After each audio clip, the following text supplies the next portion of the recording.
if you're lucky, none of them kill the startup. So we got lucky that way. We made a lot of mistakes. I know that absolutely, with total confidence, two of those numbers are wrong and probably all three. Don't cold email me. Cold email one of my portfolio companies. Cultivate empathy. From Dream It to Reach Labs, Andrew Ackerman has sat on both sides of the table, founder and investor. Today we dig into what actually moves the needle for early stage founders. Welcome to the show, Andrew. Thanks for having me. Andrew, let's start at the very beginning. Where were you born and what early experience best foreshadowed your life in startups?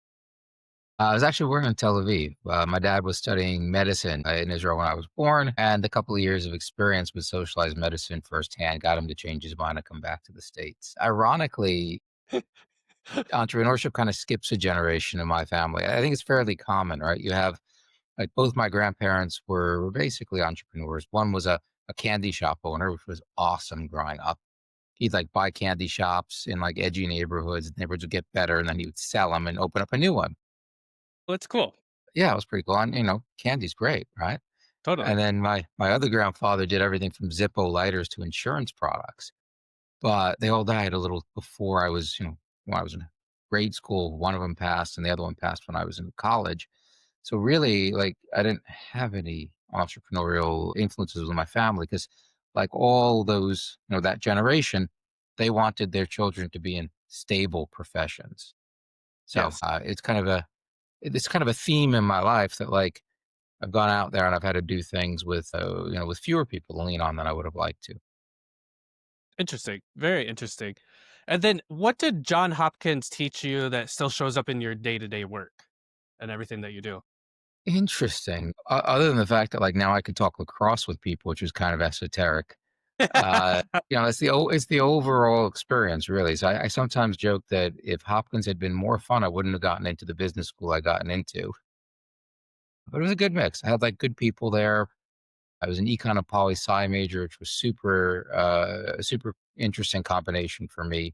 Like, to this very day, when I read things, there are references to things that I read, in class there. And just in general, like, economics is fantastic way to think about the world. Hmm. In fact, I have a daughter right now in University of Michigan in her sophomore year, starting to take econ, and like I'm watching her fall in love with it all over again, which is a special kind of joy. Definitely. That's really, really cool. How many kids do you have? Well, they move around a lot, so it's kind of hard to say. No, I got three daughters. I That's got super three cool. daughters, all teenagers. So, karma, kismet, and payback. Awesome. Awesome. That's hilarious.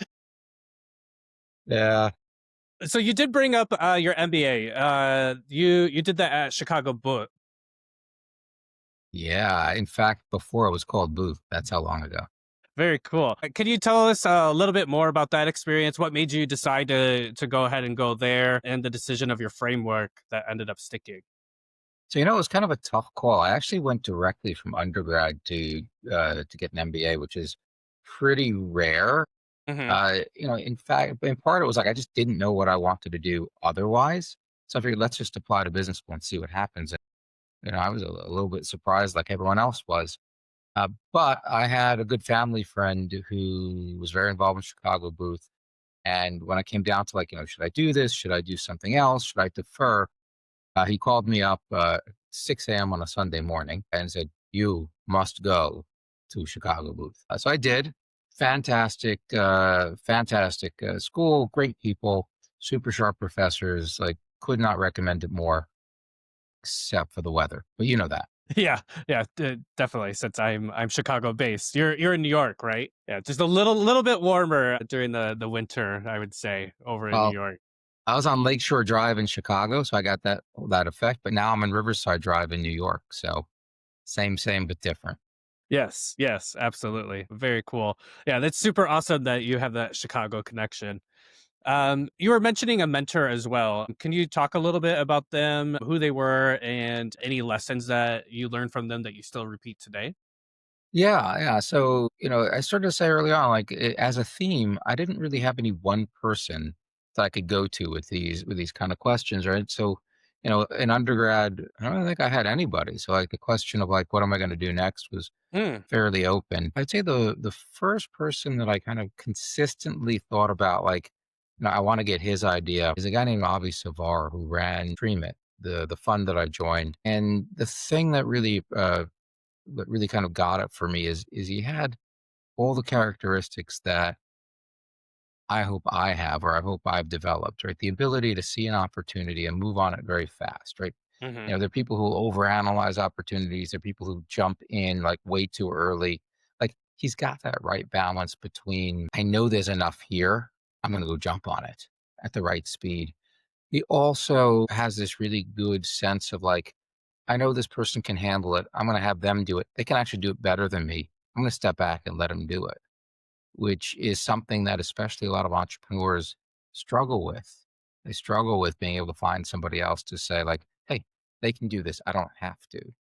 Just in general, he's a great guy. That's cool. And when you're talking about the entrepreneur that struggles with, it sounds like a little bit of control. Are you talking about even like their technical co-founder and like letting go and giving them the power to make It's across decisions? the board, right? So on the Okay. one hand, your startup's your baby, right? Hmm. You don't want anyone else to mess it up. So it takes a while before you can kind of trust them to do things. And what's more, like you have, certainly when you're starting a startup, you have this grand vision up here, right? And you can see it clearer than anybody else. Hmm. So, if you give it to somebody, like something gets lost in translation. So you're worried. You're worried it's not going to happen. Now, Hmm. sooner or later, you bump up against the calendar. There's only so many hours in the day. Right? It doesn't matter if no one can do it as well as you can't do it all. So ultimately, you have to do that. And, embracing that and then coming around to like that first time where you're surprised that, oh my God, that's not what I had in mind, but that's actually better. That's a huge milestone for a lot of entrepreneurs.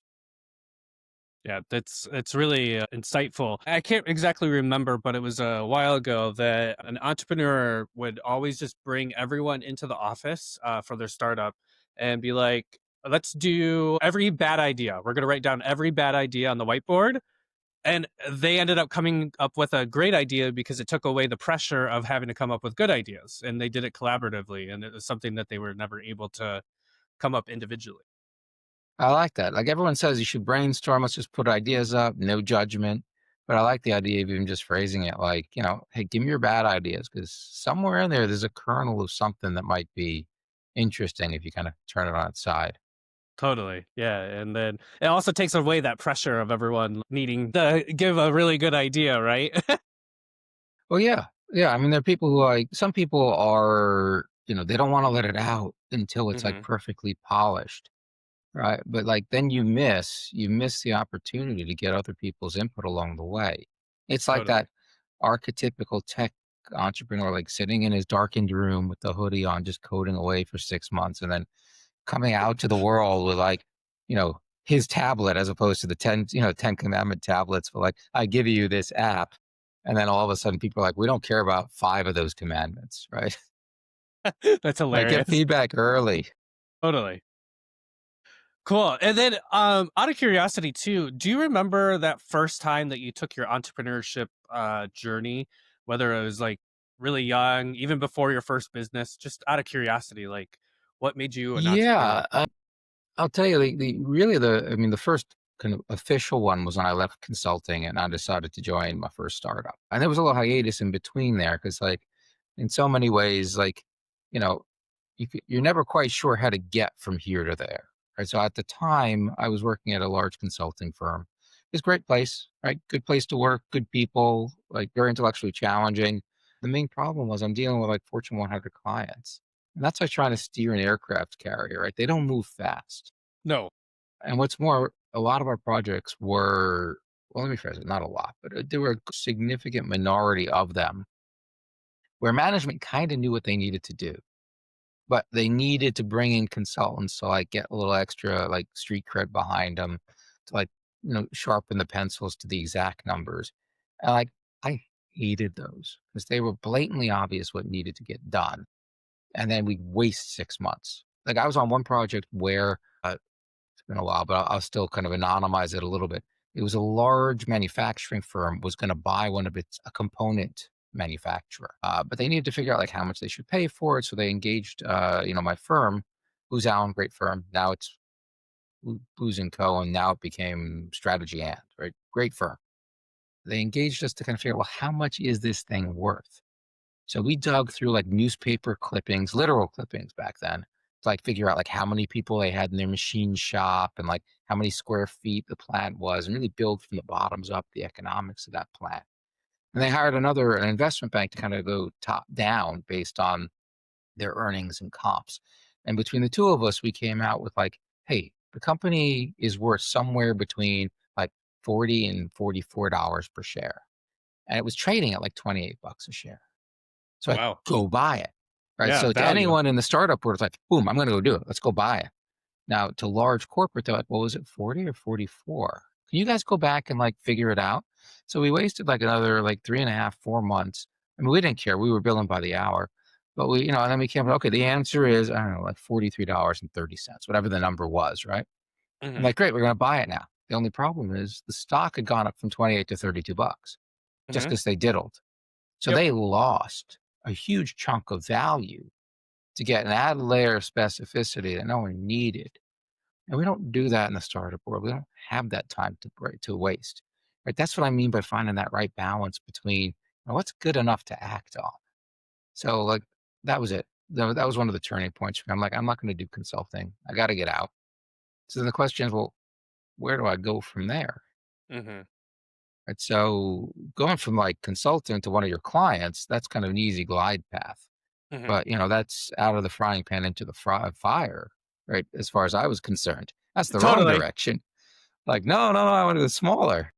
So I moved back to New York.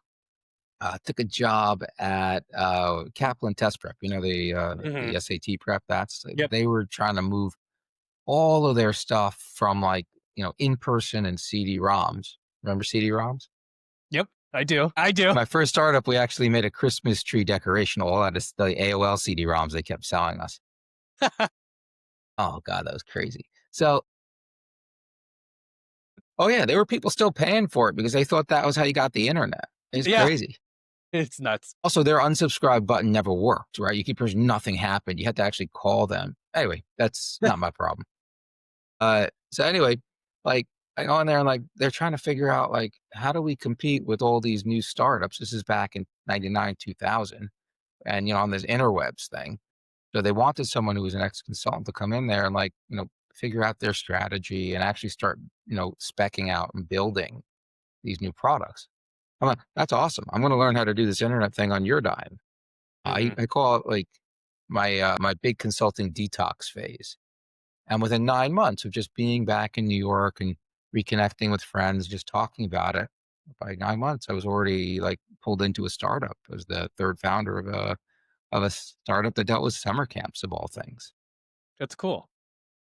Yeah, and can you talk about that first startup a little bit more too? Just out of curiosity, you said startup for summer camps. Yeah, yeah. It's a company called Bunk One. It's still around though. All the original founders and I think all the employees have kind of moved on since then. It's been a while. Sure. The number one thing about startups, I think that everyone needs to know, is you're gonna make a ton of mistakes. No one makes no mistakes in the startups. If you're lucky, none of them kill the startup. So we got lucky that way. We made a Mhm. lot of mistakes. This is like 2000 when I joined, so you can kind of imagine what the world was like. AOL CD-ROMs. Uh, were like, people, I have a website. It's 3 pages of brochureware. It's basically like a trifold on the web. Yeah. That's the world we're walking into. And we're trying to come up with, this site for camps to do all these other things for them. Mm. We started off with like photo galleries, right? Hey, I want to see pictures of kids at camp, right? I'm a parent. Seemingly simple. That was hard in 2000. It really was hard. Sending messages to kids that, you and I could do by like just typing it at our computer. The kids didn't have to be near a computer, like stuff that would get sorted and printed and given out to the campers. That was, moderately hard. Right? No one had that. So we started off with those things, bunk notes and the photo gallery. Those were our core two products. We went out there and we started selling them. And from there, it kind of, increased and increased. And by 2008, I'd ultimately gotten bought out and I'd moved on to my next thing. Cool. That's awesome. Last thing on your early you, if we took a peek at you at college and then into you now, what would surprise us most, you being in college? Huh. I don't know. My hair kind of looked the same. That's still surprising to me now. I'm just thankful I still have most of it. No, so Totally. I'll tell you what I think.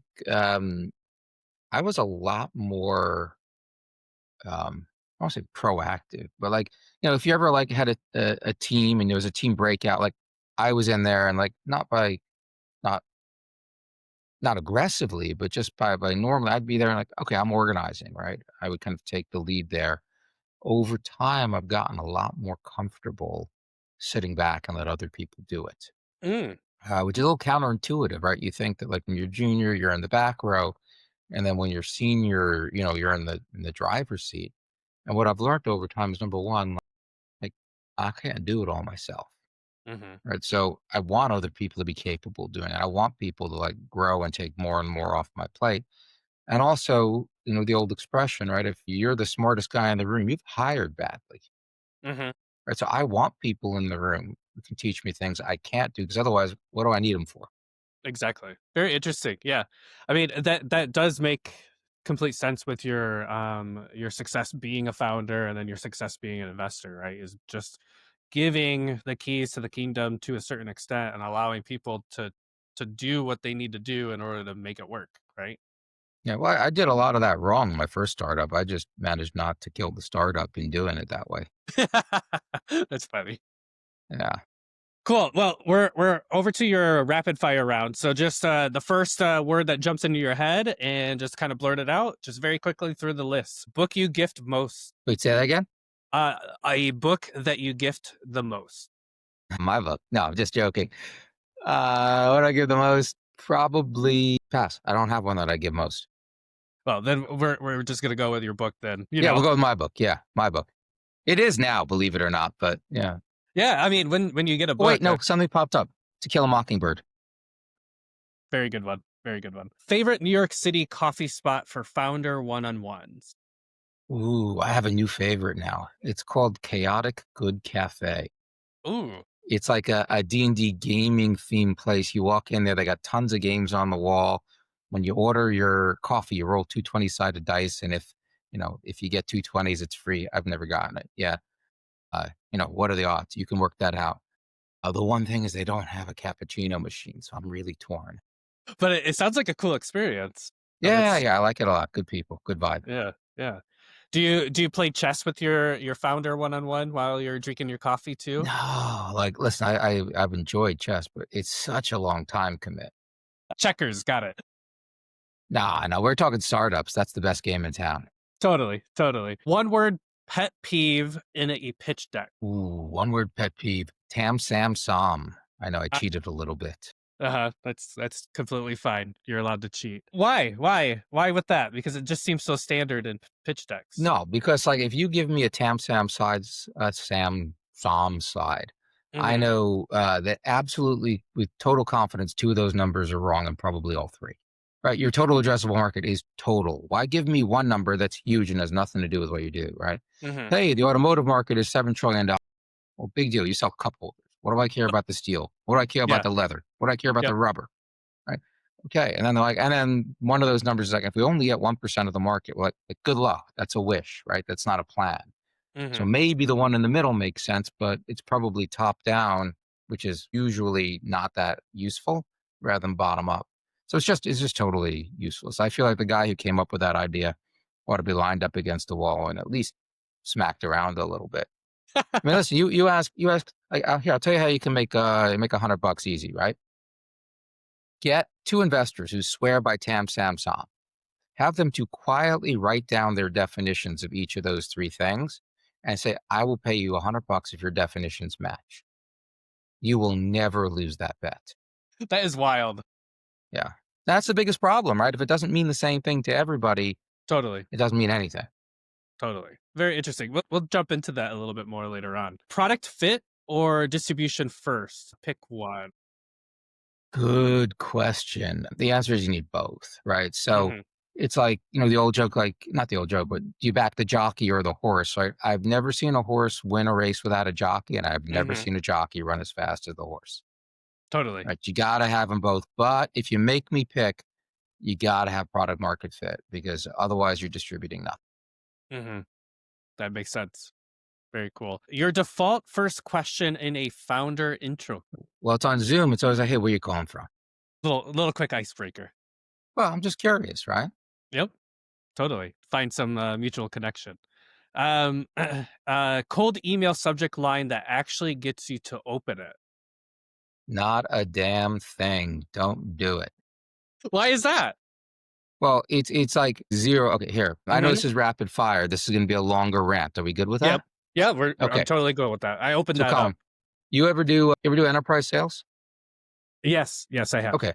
So, when you were doing enterprise sales, what was the average contract value? Ballpark. Like anywhere from 100,000 to almost a million. Okay, great. Let's go on the low end. So, let's say you were looking to do $100,000 annual like SaaS sale. Yep. Yep. Before you sent the email to a prospect, you spent no time at all or hours trying to figure out exactly what they needed, what was going on in the company, who the right person within the company was, what motivated him or her, like Hmm. maybe even where they went to school, some kind of connection. And then maybe on top of that, saying, who do I know who can make a warm intro? A or B? B, right? Hmm. So let me ask you a question. You're coming to me for 10 times that much money, sometimes 30 or 40 times that much money. Why do Hmm. I get a BS cold email? Mm, Right? You're got it. selling part of your company. Yep. Like not that I deserve, like I'm not entitled to it, but like, why would I ever, why would I ever trust you to do enterprise sales if that's the way you tried to approach fundraising? Mm, But don't worry. If you've done that before, if you're a founder, don't worry about it. I didn't read your email. I won't know that you did it wrong the first time. You can always go back and do it right now. I love didn't even that. read it. That's fine. I don't remember it. You have a clean slate. Absolutely. Yeah. So in other ways, make it personable to you and focused, and also give you what you want to know and what's in it for you. And one step Essentially, up, get it to me through someone I trust. Yeah. I that mean, warm those. intros are the gold standard. I will give okay, I usually get to this later, but I'll give one little hack away, right? Hmm. So I always go, "Oh, what if I have no connections to the guy? Do I just not reach out to the investor?" And I used to say, "Okay, listen, like, just make it like right up front, like absolutely clear what the value is, and you've done your homework, and maybe they'll open it up." But like, probably not. But I've come up with a better solution. That actually works much, much better. So, Colin, if you're trying to raise money from me and you have no connection to me, don't cold Hmm. email me. Cold Hmm. email one of my portfolio companies, Mm, ideally one that's in a similar space so that maybe you could do business with and hmm. say, hey, I don't know, Jennifer. Hey, Jennifer, I see that, Andrew's invested in your startup. I'm thinking about trying to raise money from Andrew's fund. I'd like to learn a little bit more about what he's like as an investor. Now, founders get far, far, far fewer cold emails like that than I do. Hmm. So maybe they'll open it. And what's more, founders are like, they're in the same boat as you. Maybe they're like a year or two ahead of you. So there's like a lot more empathy there. And Hmm. like, you're not hitting them up for money anyway. Totally. So the idea that they might take that call, meet you for coffee virtually or in reality, at a good cafe if you're in New York, and actually can form a real relationship with them. Hmm. And then, if they're founders and you got something good and they actually fall in love with what you're doing, like that's awesome. They'll probably say, "Hey, would you like me to introduce you to Andrew?" Hmm. So if you're going to do, I call it Portco Jujitsu, like, look at who I'm invested in, maybe get your warm intro through them. You can cold call them and maybe that turns into a warm intro to me. Yeah, I love that. And you're providing a value not only to you, but to that other company that you have the relationship with. And if the partnership is created, it just is able to compound and cycle through your portfolio, which is more interest in you. So Exactly. If my portfolio, these are people I've invested in because I trust them to make me money. If they're saying, hey, yep. Colin's got something, that's a great intro. Hmm. B, like if you're already working together and creating value, well, that helps too. And sometimes I'm just lazy, right? If you're saying I've Hmm. already done that first call and this person's not a clown, I'm like, okay, you know, you've qualified the lead for me. Woo! Yeah, Yeah, that absolutely makes sense. And founders definitely listen up. Different kind of strategies, if you know. So awesome. Well, thank you for diving into that. I think that's going to be pretty key for some people listening as well. So let's talk about your experience from transitioning from consultant to founder really quick. So what pulled you from strategy consulting into building an actual Mhm. So we talked a little bit about that. It's like hmm I'd spent like 4 years kind of yelling, "Hey guys, you got to turn left." And then Yes. like 6 months later, like somebody at the oars is like, "I think I hear something." So I mean, that was while the work was intellectually challenging, the people were good. It wasn't as rewarding. hmm So and bear in mind also, I came out of business school in '95. I remember in like '93 and '94 walking past a computer and seeing Netscape right on the screen and Uh-huh. thinking, "Wow." For those of you people who have no idea what I'm talking about, it's like Chrome, but several iterations earlier, right? One of the Yes. earliest web browsers. And I remember thinking to myself, if there's ever anything more than government data sets on this thing, it's going to be huge. And I Mm. didn't know it was going to be porn, but I knew something would make it huge. Um, but that's it. I remember that's when I came out of business school. Um, there wasn't this whole like, I'm going to join a startup. Right? I mean, there were VC funds. There was one guy in like my class of 600 was in VC. Nobody knew what Ben did.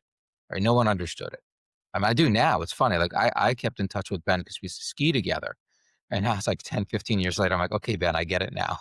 Because now I'm doing what he's been doing all along. Totally. But we didn't know that. Right? If you're an entrepreneur, you were kind of like, I don't know, unemployed.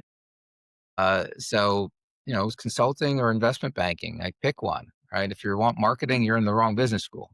hmm So it took a couple of years, and then all of a sudden, fast forward to 1999, I'm in the UK. I'm in London, working on a project where this very large oil company is buying a also very large oil company, and they've got these teams where they have to like come up with pro forma financials for what the merged company will look like.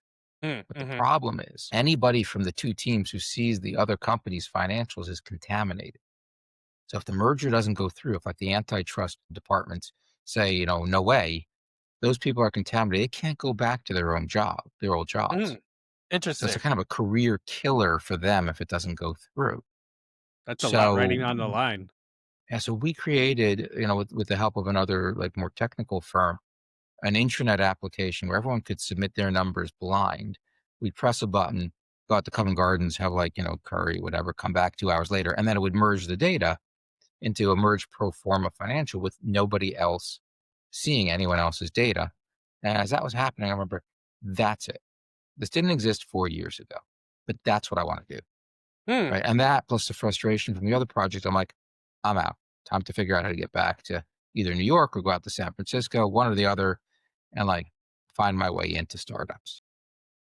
That's cool. That you definitely saw an opportunity there, because that's a huge pain point when all the execs from both companies are trying to merge, and Yeah. it could be their last moment with the company. Yeah. That's kind of It's like a scary. double or nothing career move there. If it goes through, it's super high, but if it doesn't, like that's it. Totally, totally. Cool. Thank you for sharing. So then, at Kaplan, you're talking about CD-ROMs and all of that, Mhm. which was very analog. And so it sounded like you were part of the progression to go more digital. What did you learn about that moving portion of trying to move stuff from analog to digital? Yeah, so I would never contradict my host. So let me just say, let me add some color to that. Yes. The classroom is super analog. The hmm CD-ROM is technically digital, right? But it's True. a flat experience, right? It's a very linear, flat experience. And also it's a very kind of like, it's basically a book, maybe a choose your own adventure type book, hmm but it doesn't even scratch the surface of even back then what you could do with a website and the interactivity. And more hmm importantly, they were seeing all these other startups come in from different directions, and they knew like, hey, we charge like $2,000 for this whole in classroom experience, and we charge like $35 for the CD-ROM. Intuitively, there has to be some kind of a hybrid experience around the web, which falls in between the two. Now, hmm whether it's 400 bucks or 800 bucks, we don't know yet, but there's got to be something. So, I've never been happiest in my life. I'm never happier in my life than when I'm given a blank sheet of paper and said, you know, make something. I love that. So they basically said, like, listen, we don't know what goes in the middle here. So come up with something. How does this work? right? What are the pieces of it that are live, or what are the pieces are that are interactive with a human? What are the pieces that are programmatic? So starting with the GMAT, ironically, we migrated that into a web product. And then we kind of expanded that to come out with the strategy for all their other products. And then I found a startup. And I'm like, hey guys, it's been great. Now, you can take this from here. Cool. Cool. Yeah. Awesome. Very interesting. And then, so which founder muscle did you build as a COO that you still rely on today? And like, all of them, and again, like, if you're doing things, it's not like any muscles are ever totally idle. I'll tell you the ones that were overdeveloped that I had to pare back. How's that? Okay. So as a consultant, you come into a lot of situations of unnecessary complexity and it causes the business to underperform, right? It could be a merger, two companies are all slightly different and you have to kind of harmonize how they do it. It could just be something that's grown over time with no discipline and you need to like come up with like, this is the best practice, but you're so trained to say like, hey, how do we optimize this? How do we simplify it? Well, sometimes make it more complex and optimize it, but usually, like, how do we come up with a rational way to do this? And I still remember very, very, very vividly. We had one sales guy that would go out there, and like every deal he cut was different. Right? I was like, well, it's like $5 per camper for this camp, and it's like 495 for this one, and it's 498 for that one. I'm like, Ed, man, you drive me nuts. Just pick one, right? Hmm. You don't need 3 plans ever so slightly different by a couple of pennies. And it was really getting to be a bone of contention, and the CEO kind of pulled me into his office and, like, closed the door, and he says, like, "You don't get it. At this stage in the company, we just have to say yes. We need the customers and we need the revenue." I didn't put it quite this way, but, the revenue, while it was important, the customer part was even more important because we actually need them in there to tell us what they liked, what they didn't like.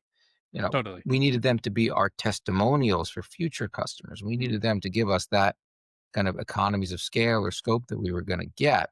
Like we needed that. And if we were going to be unnecessarily complex, that was a price we needed to be willing to pay. So I kind of reset things. It's like, no, like you got to stop that. I got to let that muscle lie dormant for a bit and just, kind of Hmm. embrace the mess long enough to just Hmm. absorb what the market was saying to us. Definitely. Yeah, that's quite interesting. And it totally makes sense because you want to be able to figure out exactly and get all the data points that you can get from your customer because they're ultimately the one that's using it, right? And so you Mhm. need to make it a little bit better. What operating habit proved most transferable when you began investing? Good question. Think of it like a concentric circle. Okay. The skills that make you a good entrepreneur are a subset of what make you a good investor in my mind. Hmm. Now, there are people who can be good investors without some of it. Like it's like you can get to where you want to go in a lot of different ways. But for me, they're a subset. So to be able to look at the startup like an entrepreneur and see its potential and how it has to develop, that's part of me assessing it as a business. But then you have to layer on top of it the skills that help you decide, what do you think of it as an investment? And then you have to layer, in front of that, how do you actually get those companies into your pipeline? Hmm. It's one thing to build one business. It's another thing to source like 100 of them so you can make, you know, 20 investments or 400 of them to make 20 investments. It's Hmm. another thing entirely when I was running an accelerator to source over 1,000 startups in a period of 2 months to pick Wow. 10 of them. Wow. Yeah. That's aggressive. Yeah. So you need to source them. You need to filter them fast. You got to, because you can't look at all 1,000 of them. You got to filter them fast. You got to Totally. figure out a way of the ones that make that past that first filter, how to actually do a deeper dive and diligence. At some Hmm. points, you got to figure out how to sell it, right? The best startups have their choice of who they want on their cap table. So you have to sell yourself. You have to sell your money to them. Hmm. And then after that, you have to be able to support them, as an ongoing basis. Definitely. Yeah. And that's why I've also noticed is it just seems like so many VCs were previously entrepreneurs, startups themselves, and then they just circle back. And it's just one thing that I've always noticed with entrepreneurs in general is They love helping other entrepreneurs to learn and grow and start and support them, which is just Didn't really, used to really be cool. that way. It didn't Really? used to be that way. When we started, most investors, most VCs I know did not come from the operating world. There just weren't that many of them, right? They came from more of a finance background. Mm, And some of them were really, really good at what they did. But again, they didn't come from that background. And I don't know if it's because the founder turned investor is better at being an investor, or if having that kind of thing in common with the founders that they're trying to talk to gives them a leg up on convincing them to take their money. I don't know which of these elements is at play here, but it's gotten to the point where if you meet someone who is a in VC and they haven't done a startup before, it's almost like, oh, I haven't seen that in a while. hmm, interesting. And I'm almost curious too because we had, .com and then we've also had, apps, right? Smartphones. So there's been a lot of exits that have occurred. So there's been a lot of founders who have been able to have multiple companies that they've exited and then they're just at that point where they're just kind of done starting up and so they're going to start up through someone essentially, which is just kind of interesting technology, right? Bringing us together and changing paths and everything, which is kind of interesting. But let's talk about your accelerator and investing playbook. So, Mhm. why join Dream It and why the ed tech, urban tech pivot? Oh, yeah, sure. So I used to joke around that. So let me roll it back. So like, let's set the stage. So I'm at Bunk One, the startup, Hmm. 2005, 2006. We're starting to think about, can we sell the company, or if we don't sell, what's my exit there? And I start to make a couple of angel investments. The first one through a friend of mine. I'm still friends with him. He now runs Hyde Park Venture Partners. It was one that I had zero rational reason for doing. It was a pharmaceutical compound. I don't know that market. Hmm. I don't know anything about it. I just got lucky. And it Mm. did well. So like, it's like you go to Vegas, you put money down on like, 17 at the roulette table and like you Yep. win and like you're hooked. And intellectually, like there's like zero skill involved there.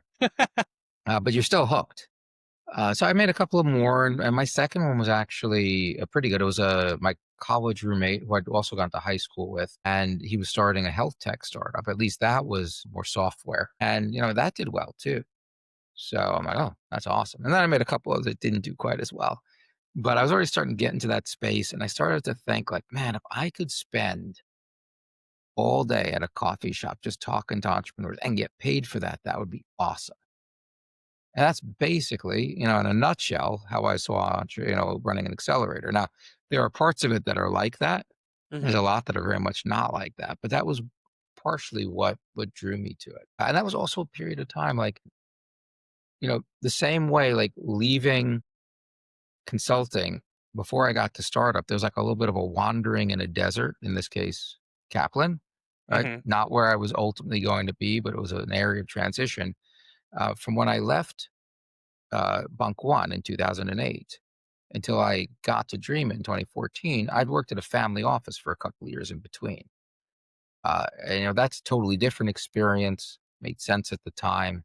It was very stressful. Also, it definitely wasn't what I wanted to be. But that was, kind of my wandering in the desert from going from an entrepreneur to starting to become some kind of a kind of more institutional style investor. And I make a distinction between angel and VCs or accelerator because it's a step level of activity higher.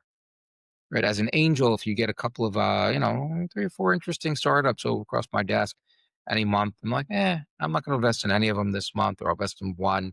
Like that's good. You're happy. But when you have to start thinking about constructing a portfolio for a VC, where you've got 3 years to deploy your first investments into startups, you want to do Hmm. maybe 30 or 40 investments. You got to start thinking like the pacing and do I reserve money for later? Do I like this part of the cycle? It's a different level. It's like going from checkers to chess, to use the analogy Mm. you had before. Yeah. And to do it like with an accelerator where you're trying to get like those huge numbers together to get, a cohort of startups all ready to start at the same time. Hmm.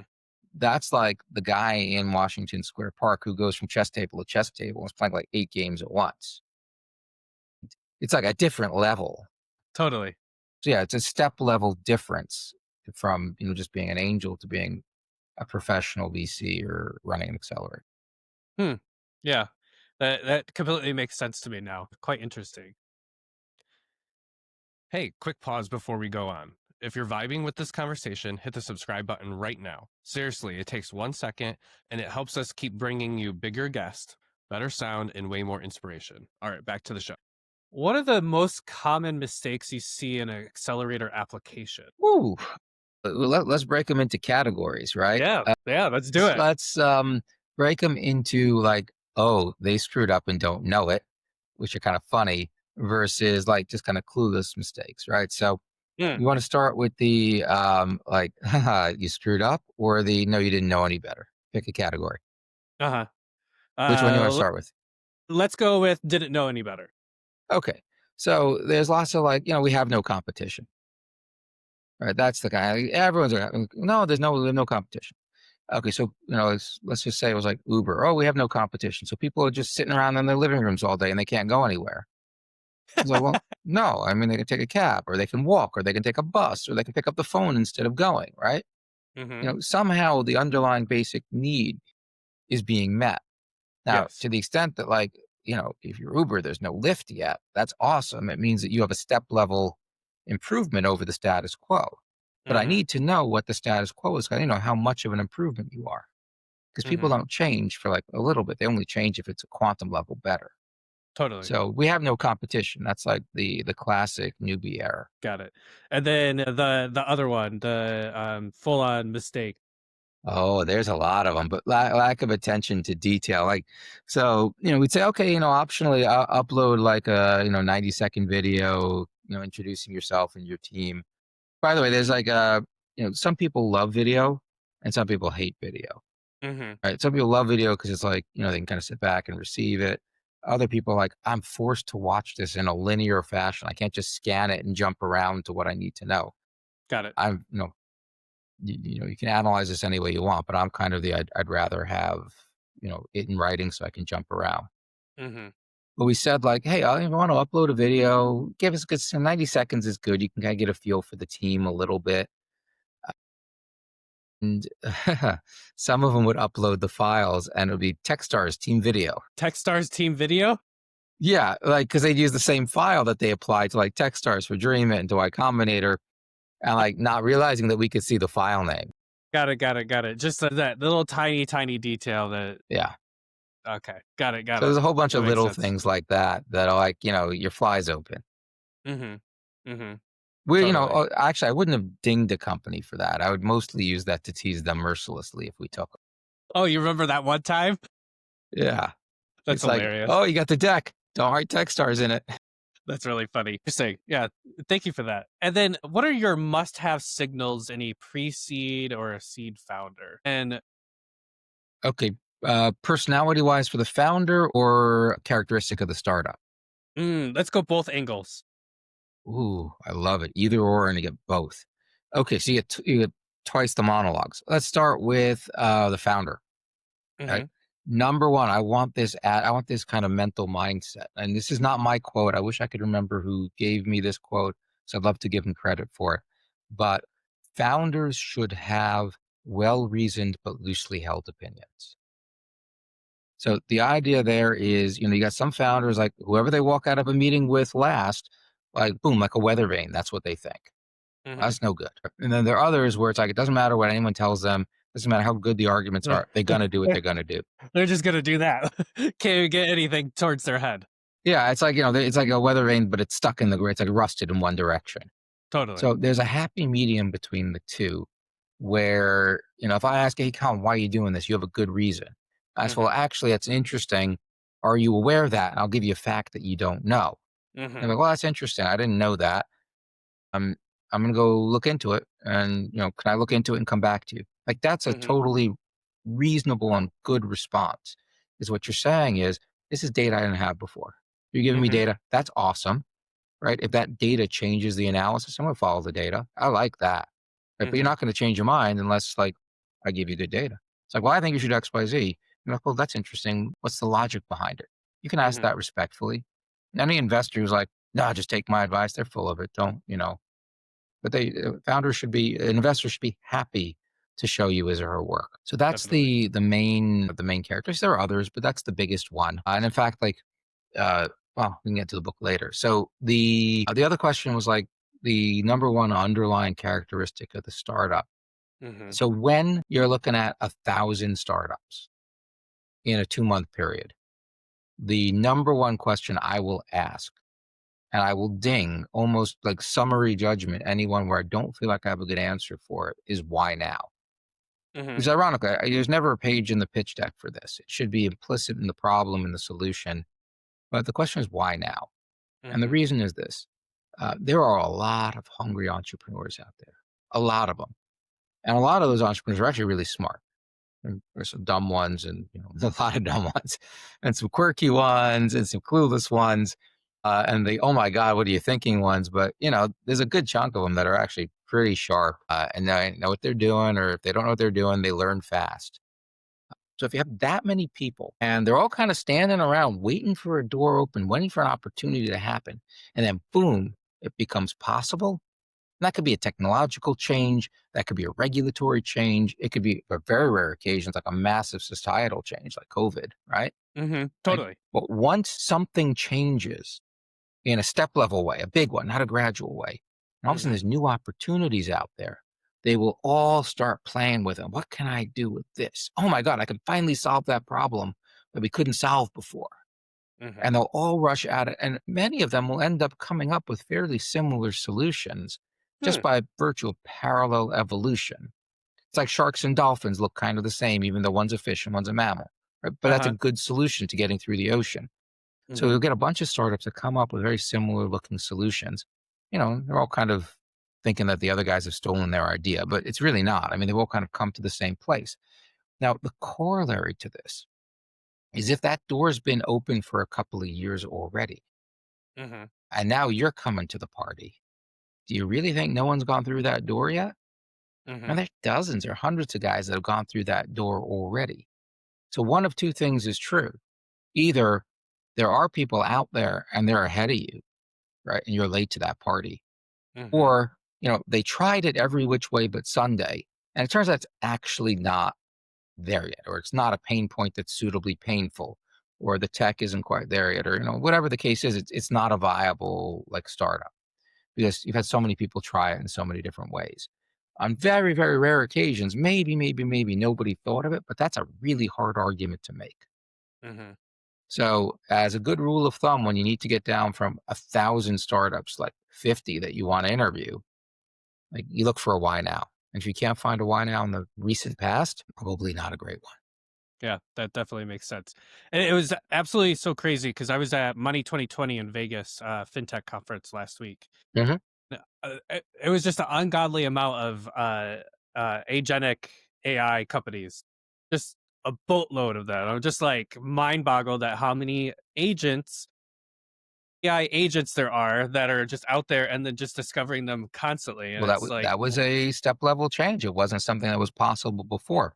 I will say totally. that like a lot of that is just BS, right? So like every time like new tech comes, people like they sprinkle the new tech on their startup like fairy dust. Hmm. It's like, oh, we use blockchain. Why? Oh, because it's blockchain, right? No, but like a centralized ledger is fine and it's faster, but it's blockchain, right? And then it's like we use AI. I'm like, no, you don't. It's a SQL query. And then like, of course, like AI is not enough. It has to be agentic AI. So I was talking with a CTO of a different startup after a conference, and we were joking about that. And I'm like, and half the guys, like, if you ask them to define agentic AI, they don't know what they're talking about. And at the exact moment, another guy walks up and he pitches me on a startup, it's agentic AI. So I kind of look at the other guy and go, watch this. Say, how would you define agentic AI versus a regular AI? He's like, Uh well, and then he like mumbles something out. And I'm like, yeah, he goes, no. huh. Right. So like a good chunk of it is just, startup fairy dust, but Hmm. enough of it's reals. Enough of it's for reals. And it's an exciting time to be alive. Oh yeah, I mean, the AI revolution is just it's so impactful and there's just so much speed. Like I was able to even make my platform in a matter of 2 weeks with $40 using Lovable. when I just cut off Nice. 100. Yeah, I wanna play with Lovable. I haven't done that yet. Oh, The it's vibe so much coding stuff fun. is totally different. Yeah. Oh, it's so cool, Andrew. You have to play with it. I was also at a networking event, and there was a younger gentleman, and he was like, "I want to create a financial advice platform." Blah blah blah. I pull up my phone, I type in what he wants, Mhm. it spins it, and then it spun it up, and he's just like, "What?" I'm like, "Yes, there you He's like, go." "There you go. By the way, it's mine now. You wanna pay me royalties." Exactly. Yeah, no, I there are a bunch of stuff. First of all, interesting. The first time One of the first times I've actually seen people deploy Lovable, not just as like a one-off, but as a way to change an entire organization. I'm gonna give, a shout out to Seth at eXp Realty. They actually gave all of their employees Lovable accounts, and they have monthly contests. I think $1,000, $2,000 prize. Whoever comes up with like the coolest little like mini program let that makes the people's lives better, which I think is great. Like one of the things that like people are talking about vibe coding is that it's going to affect in many respects like the kind of tasks that are just too small for you to ever go to IT for, Hmm. then just didn't get done before. So there's a whole bunch of cool stuff you can do that way. And they deployed it company wide, so I got to give them props. That's really cool. That's a really smart way of doing a contest because you don't know what will come out of it for your product at the end of the Yeah, and day. it's like it's $1,000 a month, and you got a lot of shots on goal, and Hmm. people enjoy it. I mean, the Yeah. people who don't enjoy it, well, that tells you something about them, and maybe they're not maybe they're not a great fit for a learning organization. Totally. Too funny. Yeah. I'm definitely a creative person, so I love I want more creatives around me and thinking, what if kind of thing. So, a time you changed your mind about a team or a market, and In a good way or a bad way. I've had a lot of times where I thought they were great and I was wrong. yeah, let's start there, and then we'll maybe go to like a market. Maybe you were like super focused on a market, and then you're like, never mind. Okay, yeah, so let's take it like that. Um, we talked a little about the jockey and the horse, right? So it's like sometimes, I'd go in there and we had this rubric where, we have like, what's the strength of the idea and the strength of the solution to that? Is it a big, painful problem? Is it a great solution to the problem? How big is the market? How much traction they have and how awesome is the team? Simple stuff like that when we were doing kind of a quick scoring on startups. So I had this one startup. The idea, it was super painful. Problem was super painful. The solution was like big. It was like big, hairy, audacious, impressive. I had these misgivings around the founder. He kind of heard what he wanted to hear. He's everyone's being polite when they're applying for something, Hmm. but he had a little bit of like a chip on his shoulder. But I said, you know what? Like he's got something really big. No one's perfect. Like there's a baseball player from my youth, Reggie Jackson. They said, "Why are you such a bragger?" And he's like, "Well, I ain't bragging if you can do it." Okay, maybe you can do it, right? Hmm. Hmm. Uh, and then ultimately, it turned into a train wreck, right? He went out there and not for what the reasons you might think, right? So Okay. our model at that time, we did iterate it on a couple of models. But our model at the time was, after working with the startups for a period of time and introducing to a bunch of customers and investors, when they had a lead investor, that would trigger our option to invest in the startup. Now, it was pretty rare if a company got, good VC leading the round where we wouldn't exercise the option because in that case, like, why did we do all of this, right? Hmm. Like we had to be at a point where like maybe we learned something along the way that bothered us, or maybe we thought like that was a crazy investor and the valuation was way too high. So this particular company had it was raising money in the UK and they had like early forms of equity crowdfunding. And he's like, they want to hear from one of our investors. I'm like, well, technically we have a little bit of equity in our, our advisor equity, but we have the right to invest. I just want to be very clear, where we are on it, that we have every intention of investing. That's why we do this, but we're Hmm. not yet an investor. It's like, oh, yeah, that's fine, fine, fine, fine. So I get up there, we're talking about it. I answer questions like that. And then he comes out like, you didn't tell them that you're an investor. I told them you were all an investor, and now they think I lied to them, and like the round's falling apart. And I'm like, well, dude, like I told you explicitly, right? This is Mhm. what I have to say. Like, who told you to tell them that you're, well, you told me you were investing. I'm like, I did not. Right. Look through all your emails. Right. We're very careful about it. Well, you so told me you misspoke. And I said, dude, I do this 17 times a week when I talk to startups. It's pure muscle memory. There's Mhm. no way. And look at your emails. But he was the kind of guy that heard what he wanted to hear. That came up later. Like we keep seeing stuff later on. I'm like, "Ah, he's still being him." So I've learned it's not a question of like, what's the weighted average of these five factors? It's more like a chain. It's a chain in that any link, if it's broken, the startup is broken. Mm. It doesn't matter how strong the other four links are. If one of them's weak, you got nothing. So I've come around full circle on that. Yeah.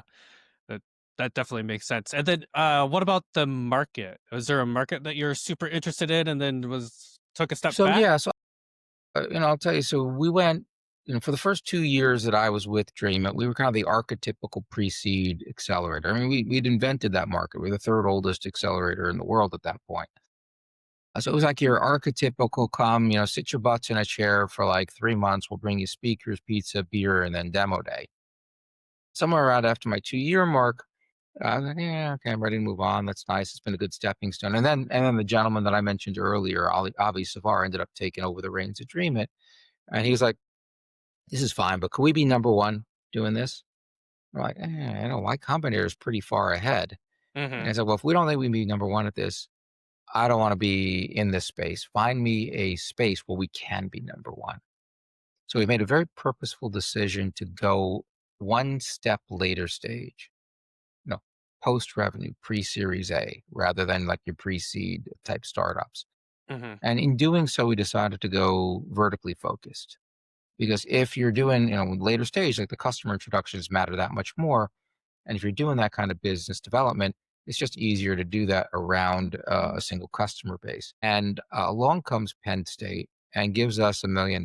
There's a story behind it, but that's not important. And remember, I said I love getting a blank piece of paper. So, Avi looks around the room and says, Andrew, you haven't started recruiting for the New York cohort. This thing that we talked about doing, we have money to do it now. Why don't you build that? I'm like, well, that's kind of cool. I'll build that. Mhm. But what I was worried about was like ed tech. I'm going to be bored to tears, right? I was a generalist. I could do anything I want. Ed tech, it's going to be like 17 different variations on how to teach calculus. Listen, I was worried about it, like legit, but like, the opportunity to create like the platform that was different was pretty exciting. But it turned out that like once you peel that top layer, you know, and then you look in there, there's like a wealth of depth within the verticals, right? So if you're the kind of person who just loves going under the hood and like loves getting into the mind of the customer, like there's a richness in I believe in virtually every industry. It just Mhm. looks kind of flat from the outside. But I fell in love with it, and then when we ended up selling urban tech, prop tech, and construction tech, like I really tried to be able to do both at once, but it just wasn't, like we said before, there's only one of me. You run up against the calendar. Yep. Hmm. Very interesting. Thank you for sharing all of those. Really appreciate that. Every day, someone is turning their idea into a business. The only question is, will it be you or will you keep watching from the sidelines? At Peer Founder, you can create a free account and launch a free campaign today. Unlock $500 to kickstart your business. No credit checks, no gatekeepers. Spots are filling fast. Don't wait another day. Head to peerfounder.com and start building your future now. One underused accelerator resource founders ignore, and maybe they should pay attention to a little bit. Um, that's a good question, right? You know, being an ex-consultant, like I like to give everything names with the same first letter of the alphabet. So there are basically four things any accelerator needs to do. They need to help a startup get capital. They need to coach. They need to have a community. Now, uh, it's actually, I mean, it's hard to do them all, but it's actually relatively simple. There's a saying there are things that are hard but not complicated, and things that are complicated but not hard, and there are things that are hard and complicated. So introducing startups to investors is hard, but not overly complicated at the end of the day, right? You know what the startup does, you know what the investors do. If you're smart, you only bring the right startups, the right investors, then you hope magic happens. Doesn't always, right? It's like dating. Hey, really Hmm. nice person, but not for me. Yep. So the capital side is, I won't say it's the easy part, but it's the conceptually easy part. Next along comes the coaching, right? Because you can bring people who are ex-entrepreneurs, maybe they've had some funding success, so they can coach the startups pretty well. In fact, maybe the Hmm. coaching is easier for some than the capital side, but that's pretty easy to do. You can't really market yourself differently based on that because everyone claims to be like really good at giving advice. Now, where the accelerators start falling apart and where a startup should think really carefully about choosing their accelerator, which, by the way, I put a whole chapter on in my book, in a very creative way, I might add, uh, is the other two features. So, how do you assess the customers, and especially when you're a later stage accelerator like we had become, getting from like 0 to 1, okay, you get one or two customers, they're referenceable, it's a big point. But if you're a company that's coming in with a couple $100,000 in revenue and you want to get $1 or $2 million AR to raise your A round, that's a different ball game. Hmm. Right? So we had to think really carefully about how we did those customer introductions, how we developed those. So, advice number one is to a founder coming in is like, can you talk about how many people get funded, and you can like look at the bios of the people. You have anyone who's doing startups like I did, how well do you gel with them? But dig deep into that customer. How do you do the customer introductions? Is it just like, well, we look through our Rolodexes, or is there a process to it? Mm. Right. And like politely call bullshit. Right. Like, well, we have this whole process. Which, tell me how it works. Right. How is it different from my startup versus like another startup that does something else? Hmm. Probe there because, there's a vast differences between, how good people are at the customer introductions. And the last piece is the community. And I will say, probably across the board, accelerators don't do that as well as they could, but it's really freaking hard. Hmm. Like, it's easy to create a sense of like, we're all in this together for like the 8 or 10 companies that are in your program at one point in time, right? Band of brothers type stuff. It works. How do you create that same level of community across different cohorts? Hey, they Hmm. went through New York. They went through, Austin, right? They don't know each other from Adam. Well, these guys went through New York. These guys went through New York 2 years ago. They can help them a lot. They can make customer introductions for each other, Totally. Totally. but they don't know each other. And if they do, they don't have that same kind of like, who is this guy? I don't want to put my street cred on the line. So accessing the community in a very effective way is tough. So the same way you have that portco jujitsu where like you want to get to an investor, go for the portfolio companies. I would say that if you're a startup going into the accelerator, really, really, really use that time you're there. And when you're done, to meet as many of the other portfolio companies who are even remotely in your field as possible, right? Pay it forward, do what you can. Like, sometimes there are resources that you can access when you're in program that they can't when they're out of the program, offer to help them out, whatever it is to build those ties, because that's one of those hidden resources in the good programs that most people don't take advantage of because the programs themselves aren't set up to take advantage of them very well. Totally. So I'm kind of curious with your accelerator program. How do you combat that yourself? Then do you do like So invitations for everyone that's been in the accelerator for a meetup, or? yeah, like, so it's been a bunch of years, but I'll tell you some of the things that we did, right? So first of all, when we went from you sit your butt in the chair for 3 months to later stage, we had to go mostly remote. A guy that's running a 10 to 20 person startup is not going to bring his entire team Hmm. into like New York or Baltimore or wherever to Totally. sit down, right? It doesn't work that way. So, we had two tent poles. Well, we had the kickoff, and then we had like 2 weeks of customer sprints in the middle and 2 weeks of investor sprints at the end. Those were in person. The rest were virtual. So recreating that sense of camaraderie within the cohort itself was actually hard. We had to work backwards to get to where we were before.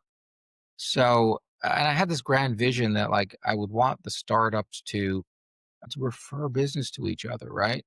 Or to refer like, investors or customers. Hmm. And I tried to do it on the top down and failed miserably. I mean, everything else worked, but I failed to get, that to bear any fruit. And then a year or two in, I stumbled on by total chance the key, or at least the key for that cohort. Hmm. So while we were going, we go to different cities to do these introductions. I kind of insist, hey guys, just split Ubers, right? Save yourself some money. So they would come, they'd be going to and from these customer pitches and investor pitches together. So it was just natural for them to say, "Oh, who are you meeting with? Oh, I'm meeting with them too. What do you know?" Right? And then by accident, the master stroke. So normally during the investor pitches and the customer pitches, the startups would come into the room. All the other startups that weren't pitching yet, but that were coming to that particular customer, would sit in like outside. Hmm. So one of the spaces we went to, it just wasn't set up that way. So we all went into the room together, and the startups weren't presenting, just kind of leaned back and watched. And what they got was they got to see their peers pitching, and to see how the customers responded to it, how they leaned into it, what they liked about it. Hmm. And it was like, oh my God, that's legit. They're actually solving a painful problem too. So like they kind of bonded over that because they now realize that like I can put this guy in front of my customers without it embarrassing me.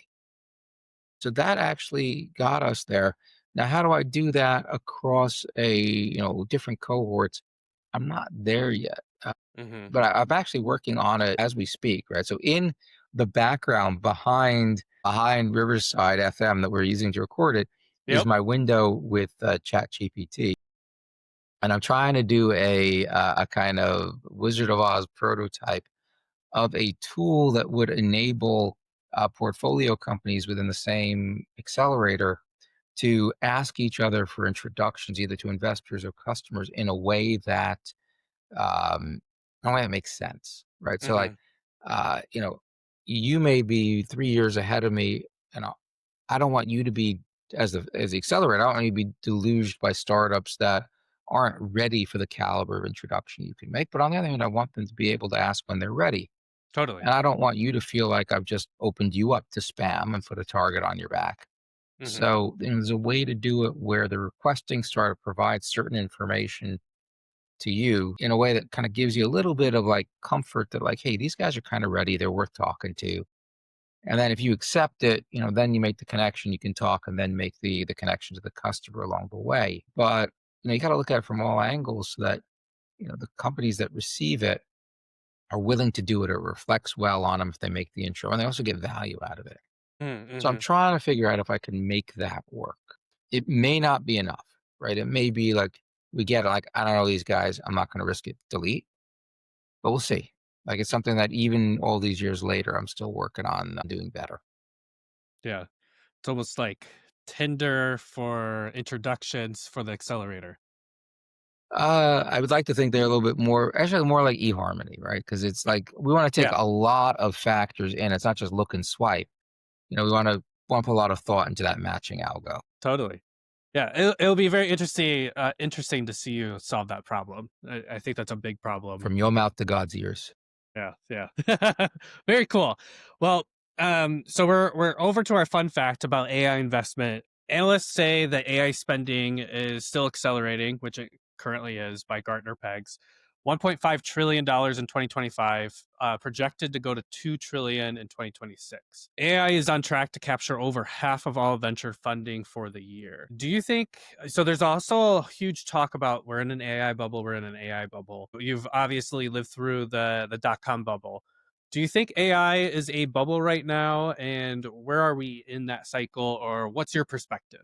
Yeah, so let's take this apart piece by piece. So half of all Definitely. VC spends are in AI. Well, gee, every startup we get pitched says AI in it. So like, they'll, or it's robotics, right? But then actually robots are using AI for vision, using for AI. They just don't call Totally. themselves an AI startup. They call it robotics.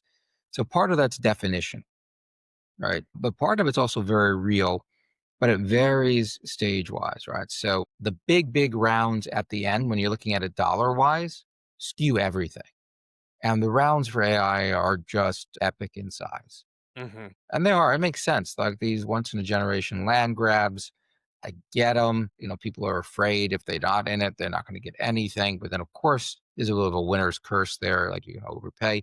So there Hmm. is, to the extent that there's a bubble in that the money that a VC will put in there will never return, or it's unlikely to return what they needed to return because they're overpaying to get in. There's some truth to that.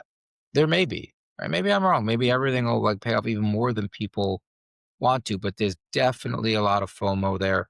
There's definitely a lot of froth. I think there's going to be a vast number of VCs that underperform because they just picked the wrong horse. Mm, Now, are we in a bubble as far as a customer or startup is concerned? I mean, no. I mean, we're living it. The tools are being built, right? It doesn't matter if, as an investment, it underperforms because the valuation was too high when the VC came in. At the end of the day, if the customers get new tools to play with, life is good, totally. right? So we're in a happy place. We're going to get better and better toys. So, I wouldn't worry about that as a consumer. That's all good. I mean, until the AI overlords decide that they're going to crack the whip. That's hilarious. Yeah. Yeah, I'm loving all the different tools because I'm constantly talking to people and exploring their own product. I'm reaching out to other startups with their products, and it's just so crazy all the different applications that AI can be used in such a unique and perspective way, other than angenic. Yeah, no. Listen, I'll play with that too. You know, I don't know about you, right? But I'm the kind of guy that learns by doing. Hmm. Some people can take Me too. courses. Do you remember it was a startup called Code Academy? Do you remember them? Yes. Yeah. So when I was between my second startup and whatever I did after that, I had a period of time where I couldn't really talk about what I was doing. So I did I'm like, you know what? I already taught myself SQL. Teach myself a little bit more HTML and CSS. So I do it, and at the end, I'm like, I don't really know if I learned anything. It was too guided. So as a just like self-imposed graduation exercise, I'm like, coming up when I was, younger, all computers came, they were, PCs, they all came with this game called Minesweeper. So I'm like, Hmm. I could probably program that in JavaScript. Yeah, all client side. So I just set that as my own, like, I'm going to go recreate that on my own. And that proved to me that I actually learned what I was doing. Mm, So for some people, and for myself included, like, just I'm going to learn how to use AI and ChatGPT or Claude or Lovable or Perplexity. Like, it's just too much. You know where to start. So for me, it all starts with jotting down like use cases. Like, oh, I'm going to try hmm. to do that. Like the other day, I'm like, oh, I have all these videos. I'm on these like podcast appearances, especially with the book out. And it's great. I can tweet it, but wouldn't it be cool if I could just take like that 45-minute video and just have an AI tool pick like 6 to 10 plus or minus second clips? I could use that. So like, okay, I'm gonna go down that rabbit hole and see what I can do. What I learned I can't do in ChatGPT, and apparently Gemini can't do it either. It's built into Riverside. Oh, let's talk then. After the show. But yeah, and there's a tool called Opus, which is actually a lot of podcasters use. Which I found out after suffering, but I'm also trying to avoid having 20 different tools that I pay $20 a month for. Be nice Same. to have somewhere I can just kind of use them as is, or use one for several. I'd like to have a Swiss Army knife. But yeah, so that's how I learn.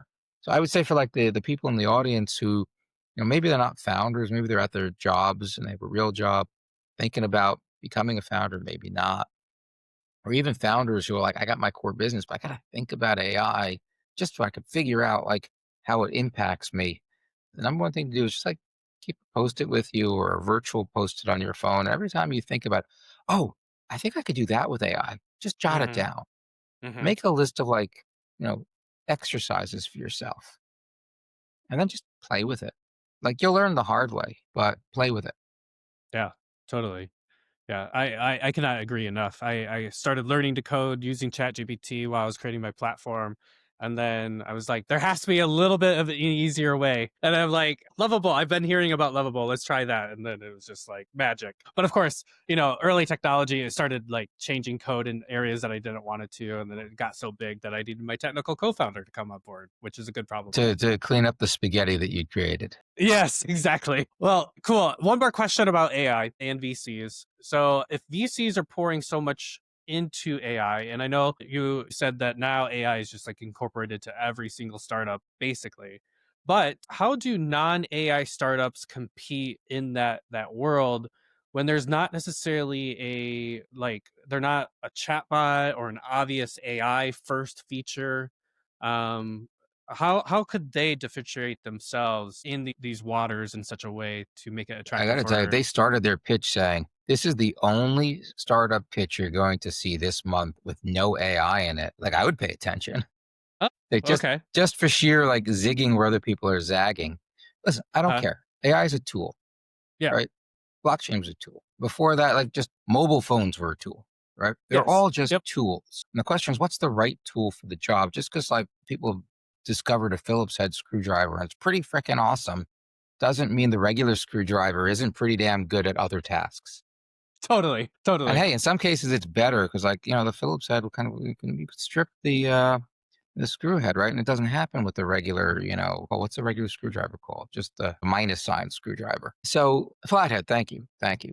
Right? It's all about having the right tool for the job. And at the end of the day, it always starts with what's the really painful, frequent, widespread problem that you're solving.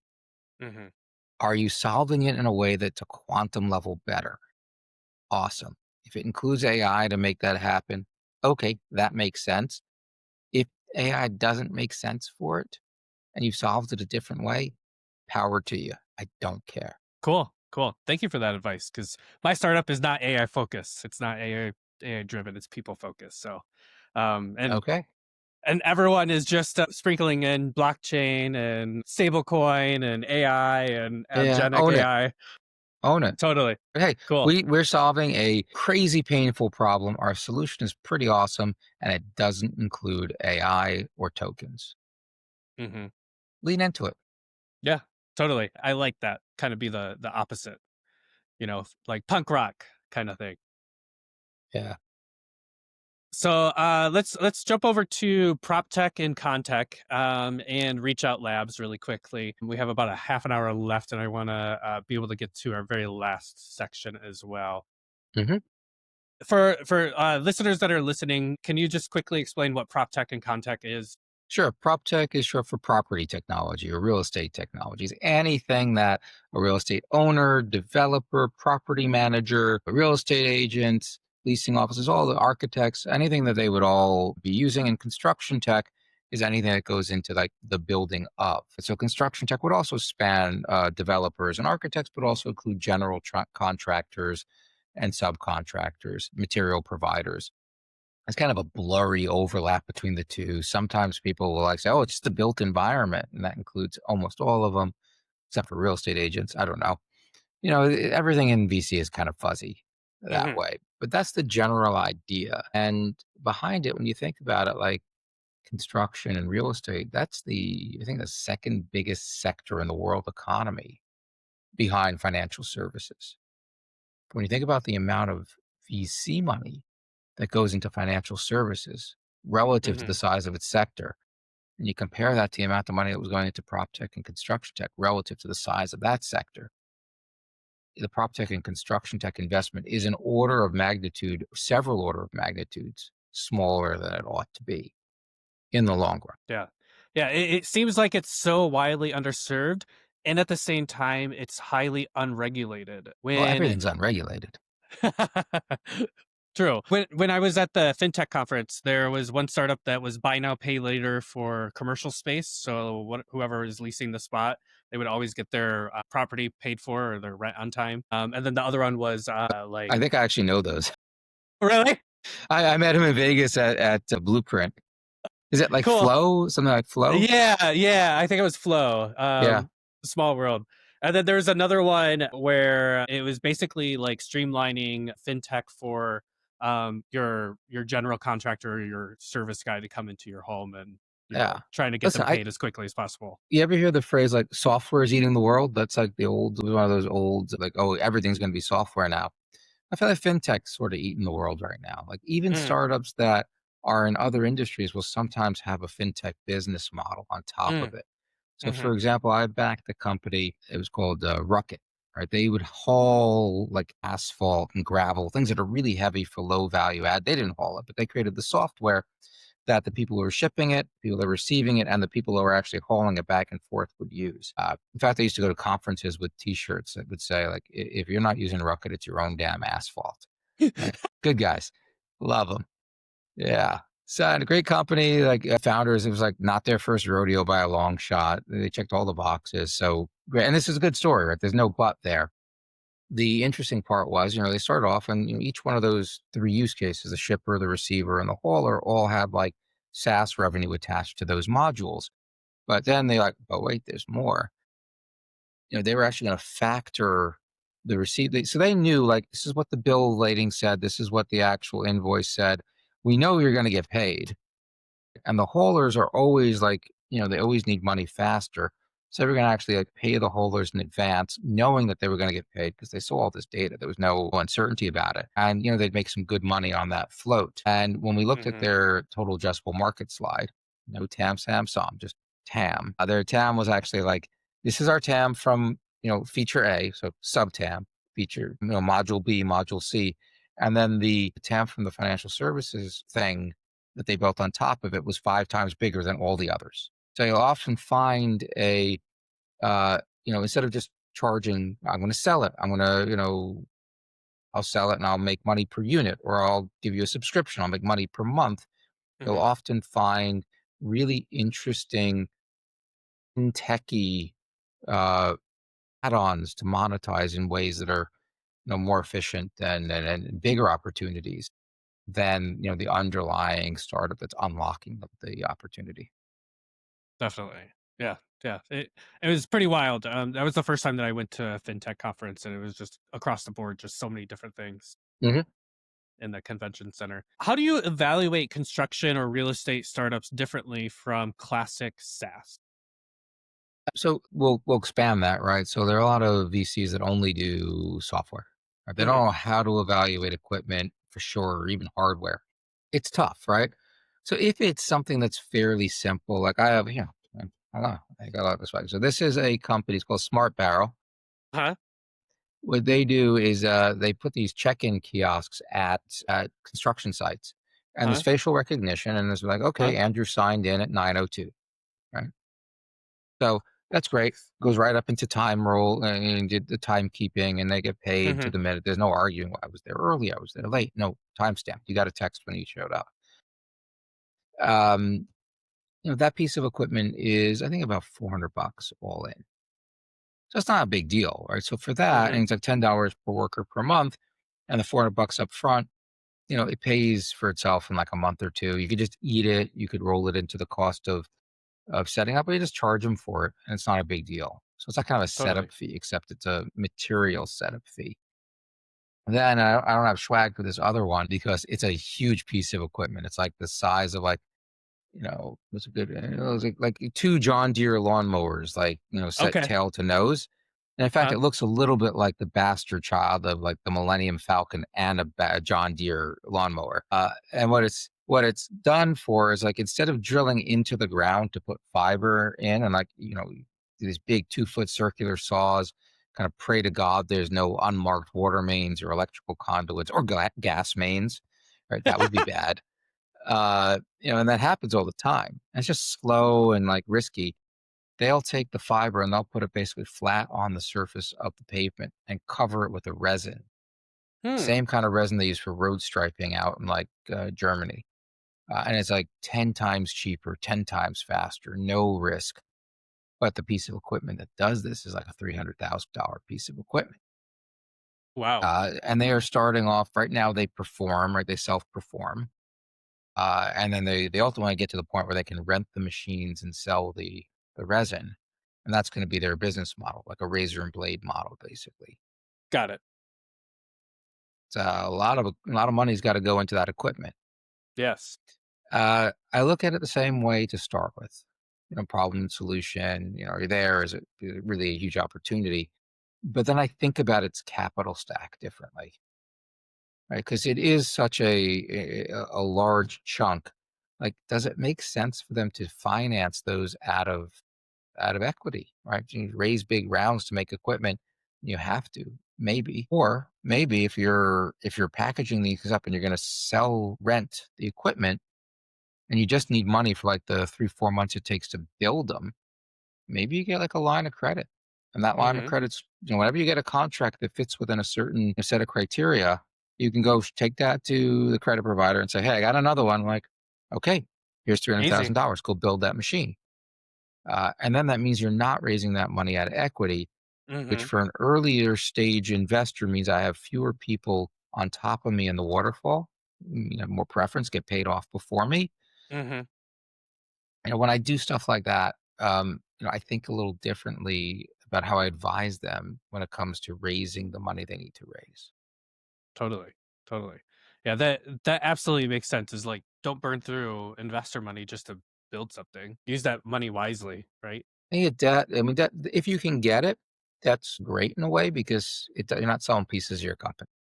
Yeah. Yeah, definitely. You're limiting that dilution. And for your early investors, will be very happy with you with that. Okay, hold up. If you've listened this far and you still haven't subscribed, what are you even doing here? I'm out here losing sleep, drinking way too much coffee, and editing like a madman. The least you can do is hit that button. No, seriously. Go ahead, I'll wait. Awesome. Thank you very much. There it is. You're officially part of the Startup and Shut Up fam. Let's go back to it. Well, let's jump over to the really fun part. Your book, the Entrepreneur's Odyssey. Thank you for sending this over. I really appreciate it. I'm already in chapter Pleasure. 3. Everyone that's listening, definitely check it out. It's straight to the point and kind of funny. He has written it. So, can you tell me, like, this is your first book, right? Technically, it's my second. The first book was a Okay. humor book I wrote 20 years ago, but Okay. let's just call this my first book. Okay. So your first of the latest books. Yeah, Why did you write this book now, and what gap did you want to fill? awesome. So, you asked me like one thing that came out of Hopkins that I remember. Like one of the main things that came out of Chicago Booth was a book called The Goal. Right. So The Goal was a novel about a guy that had to turn around a printing plant, but it was actually the textbook that we used for that class. So embedded within real life stories were things you needed to know about strategy and operations. And that concept just stuck with me for years. So, the way I sometimes describe the book is it's kind of like Lean Startup meets The Alchemist. So it's a novel about a startup. It reads like a novel. Hmm. There are characters, they're quirky, they have different voices, they go through life. The founder takes his kid to school in the morning on the subway. And like, he's like, wow, subways. His son's like, wow, if I had the subway, I'd be rich. What do you mean? It's like, I make tons of money. And then they start talking about like, well, the same $2.90 that we're paying to get you 4 stops to school, we could go all the way to Coney Island with.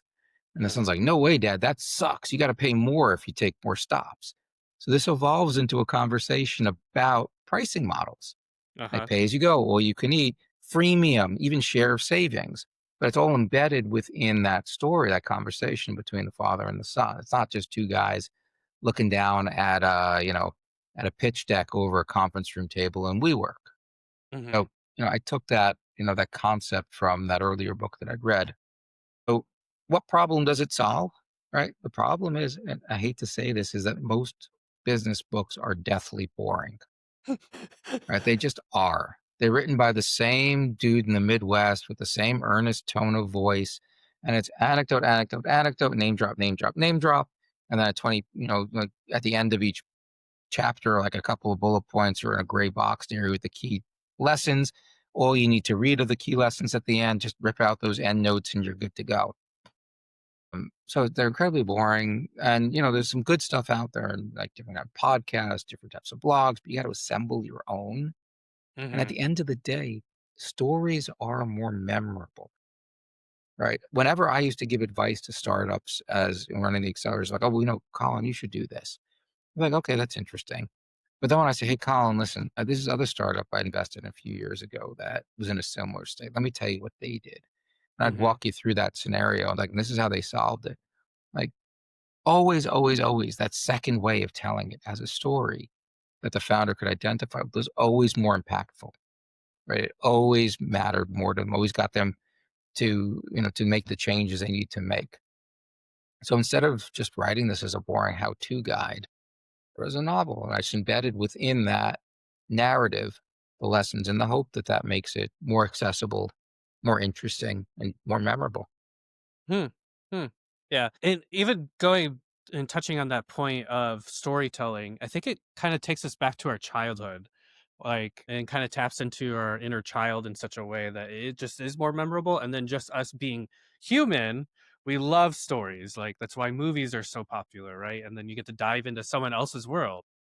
I will see your childhood and raise you God. I'll tell you what I mean by that.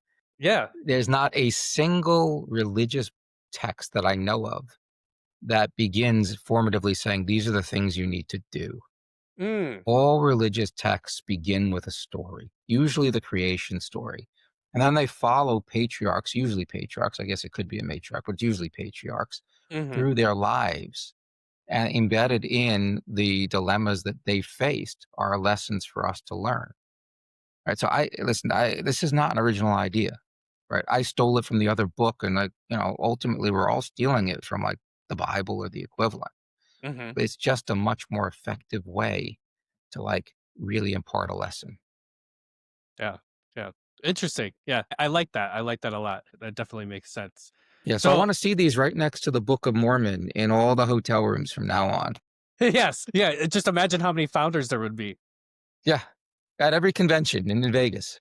Right, right. So if a first time founder is only able to read one chapter for whatever reason, which one would you recommend and why? Okay. It depends what stage they're in. So let's Mhm. start at the beginning. If they're like, I'm going to go out there, I want to build something, I got this great idea, I'm going to start working on it. Yeah, let's say I would have before them, fundraising. yeah, I was way before it. When you're at the point where I have this idea, I'm going to build something. Don't just do something, stand there. Right. So this chapter, you may have gotten up to it. The index card website. Did you read that part yet? Not yet. Okay, you're going to come up to, I think it's chapter 4 or 5. So the idea is this. So the founder pitched his idea. The angel investor is like, I kind of like what you're doing. There's something there, not what you think. And they end up kind of putting it on the side, going in a different direction. So he's got to go through customer discovery again. Mhm. So the concept that I have is before you build anything, before you build your app, buy a pack of index cards and sketch the screens for your app on those index cards. Sketch them out. Or you can use balsamic, whatever it is.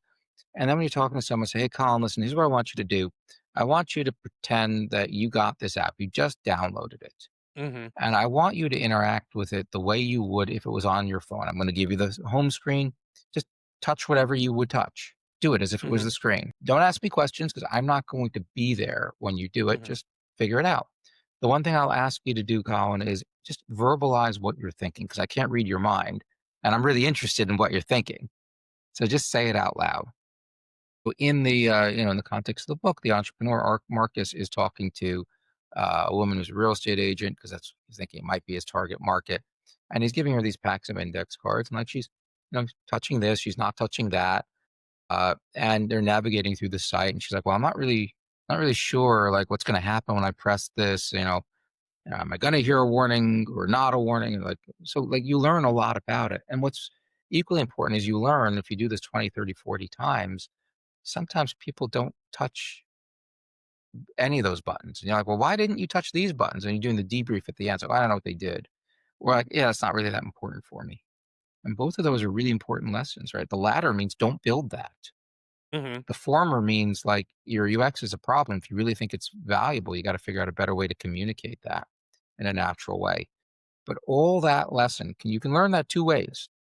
One, you can go into that room, into the sweat lodge, pull on your hoodie and sit down in a dark room and code your app, or maybe cheat with Lovable, and like come out and like, ba-bum, here's my app, right?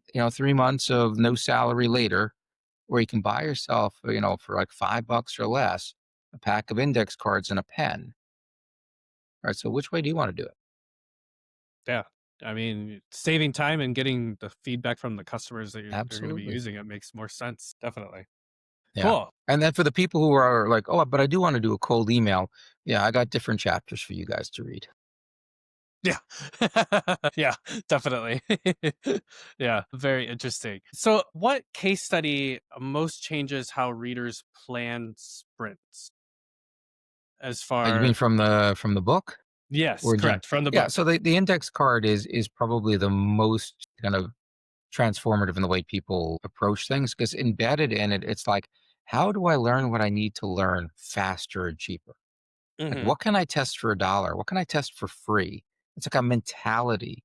And if you get into like that mentality of saying, wait, why am I doing this when I can get an easier and quicker way to get the answer I need? You're just speeding everything up. It's Hmm. a change in mindset entirely. So Hmm. that's the most transformative in like, kind of newbie mistakes to, bringing out a new product. Yeah, and I did touch on in the book about interviewing as well, and just gaining some information on if this product was available, would you use it, and then what would you want to see in it, basically, which is quite. Yeah. I'm all about revealed preference. Uh huh. I'll give you like, I think this is in the book too, right? If you ask somebody how much, would you buy this? Would you spend X for it? They're all like, yeah, man, that's awesome. Right? But that data is useless because no one wants you to think they're a cheap bastard. So Hmm. if you really want like good data, then you say, okay, Colin, I love that you love this. I want you to think about your peers. Like the other people are in the same position, same problem. Do you think they would pay, whatever for this? Like, oh man, no, they're cheap bastards, or they don't really get tech. Oh, that data is far more indicative of like what you're going to face than like, hey, would you use this? Just one little tip and trick if you have to ask, but I'd much rather just put it in front of them or a mock up in front of them and see what they do. Totally. Totally. In order to get a clear, concise information, how do you go ahead and find these people to interview or to test the product idea? Well, ideally, they should be the customers you're going to sell to, right? So if like, Hmm. let's say you're a B2B company, most people going into a business to business type startup, they're coming from industry. Hmm. So, they got a couple of people that are in there, but they know 'em from trade shows, they know them from like there are other people in the company in the similar roles. So you got to pick up the phone and say, hey, man, can I run my new idea by you? But you have to be careful because they're your friends and peers. They don't want to crap all over it. So you got to give them permission to be brutally honest with you. Hmm. So you got to say things like, listen, Colin, you are not going to hurt my feelings. Hmm. No matter what you say, you're not going to hurt my feelings. I promise that. What's more, like, this could be the next 3 years of my life. I could Hmm. be going without salary for a lot of time here. Hmm. So if this isn't what the market needs, I need to learn it now. Hmm. So, whatever you just tell me like it is. Because if worst case scenario, if you kill this idea, you saved me 3 years of my life. And I'll thank you for it. You got to really go out of your way to make people comfortable doing it. But you'll have your first couple of interviews in that case, just through your own network, usually. I'm actually on the other side of that right now. There's an app that the app that the book is written about is a simplified version of an app that I'm working on with a few other guys. We have it to the point where we're ready to release it. It's an Android first app for technical reasons. And it's actually been surprisingly difficult to find people in New York with Android phones to test it. I'm sure if I was in the Midwest, it would be a lot easier. But in New York or on the West Coast, like, look around. Like, we're few It's and far iPhones. between. Yeah. So, like, I kid you not. I went, on the iPhones, there's a sent with love for my iPhone, like the sign. So I went through and I searched for like sent from my Android, sent from my Samsung, just to see if anyone had that in their signature. Out of desperation, I found 3 people who had that. And one of whom, when I said, "Would you do it?" He's like, "I'd love to, but I just got an iPhone." Yeah, That's I can't hilarious. make that up. So it No. can be harder, but there are services sometimes where you can pay for people to test. Hmm. It's iffy. There were some guys in the accelerator when I ran it. This wasn't iPhone, Android, had nothing to do with that, but it was consumer focused. They went into Starbucks and they stood there and they said, "Hey, Colin, man, they're wearing a company T-shirt, so it was a little bit less weird. Listen, I got a startup, really early stage. We're looking for customers to talk to test it with. If I buy your latte, your cappuccino, would you sit with me for 5 minutes and like give me your feedback on it?" And that worked because Hmm. they were general purpose. Their entire everybody was their target. It's a little Totally. different if it's like an app for moms. I mean, I guess you could go do the same thing at a playground, though there's definitely a creep factor if you're just hanging out at Yes. playgrounds. But like, there's probably a way you can do that, but Totally. you gotta be a little creative about that. Yeah. It's very guerrilla marketing isk kind of thing. By hook It's or by just crook. thinking outside of the box, which is pretty cool. So, what's the Odyssey you still haven't taken yet in your life but want to? Interesting. And I may actually be taking those steps. Like I've been, I'll tell you, so I've been on a lot of sides of this table, right? Mhm. I've been a founder, right? I've been an investor. The accelerator is sort of in between sometimes. It's a little bit of a hybrid. I've been, I've been the advisors to it. I've been on the customer side in some cases. I've developed customer networks. I'm actually moving a little bit. I'm tipping my toes into the banker side, and I'll tell you what I Hmm. mean by that. So remember we were talking about like, why should I raise my entire company like around with equity or should I take debt? Like questions like that start to come up when you're done with your A round and your B round, right? When you're talking about those. When you're thinking about raising a B round, like one of the questions you should be asking is, do I really want to do this at all? Right? Truth is, if you raise money in your B round, you've just raised the bar on what you need to exit by 4 or 5 times, which means you're gonna Wow. spend another 3, 4, or 5 years at this before you have another chance to exit. It's very realistic to ask yourself, like, "If I can sell it now, is that a better outcome for me?" Mhm. The ROI might even be better for my investors because they get their money faster. Mhm. But it's worth thinking, do I want to sell or do I want to keep going? If I keep going, do I want it to be, all equity? Do I want it to be equity and debt? Or maybe I'm in a situation where like, I raise the B. There are a lot of companies sort of in the same pace as I am. We're kind of stuck here. No one's totally at scale. Maybe I go big and I raise a ton of money and I buy up my competitors, right? I'm number one or two. I'm going to buy up four and five. Then I'm going to buy up three or four.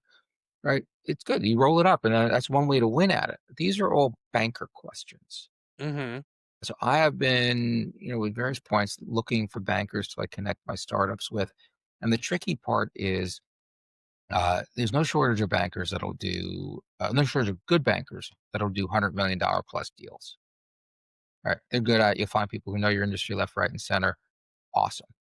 But if you're talking about 10, 20, $30 million transactions, it's a lot harder to find a good Hmm. banker. You get a lot of generalists, they don't know your space that well. You get some people who couldn't hack it at the majors, so they're playing in the minors. You get some people who just love that. Like that's what they're really good at. But from the outside, it's hard to tell, who's a superstar, who's a lemon. So I've been on my side of the table, like struggling with this problem for a while. I met an interesting group of people who are all founders first who've gone through the same thing, and they've created an interesting type of call it that, but sort of an investment bank that specializes in working at that layer, but coming at it with the founder's mentality of like, Colin, what do you want to do? What's the win for you? Mhm. Great. Mhm. You thought you wanted to raise a B round. That might not be the right answer. Mhm. Let's So I've started to explore these work with other them. options. They're really good people, really interesting people. They're good at what they do. So I may be doing that. That may be my next Odyssey. Hmm. Yeah, that sounds really interesting, Andrew. Like, Or maybe I'll raise a fund. Who knows? who knows? The options are endless, right? Very cool. So we made it to your shut up moment.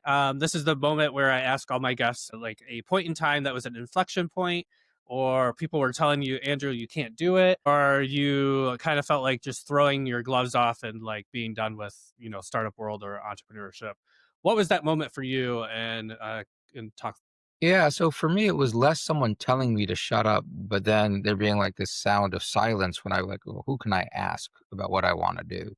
So we Hmm. talked a little bit about that moment when I'm leaving consulting and trying to getting into the startup, like how to maneuver that was kind of difficult. After I had a couple of inflection points. So like when I left the family office, I did another startup.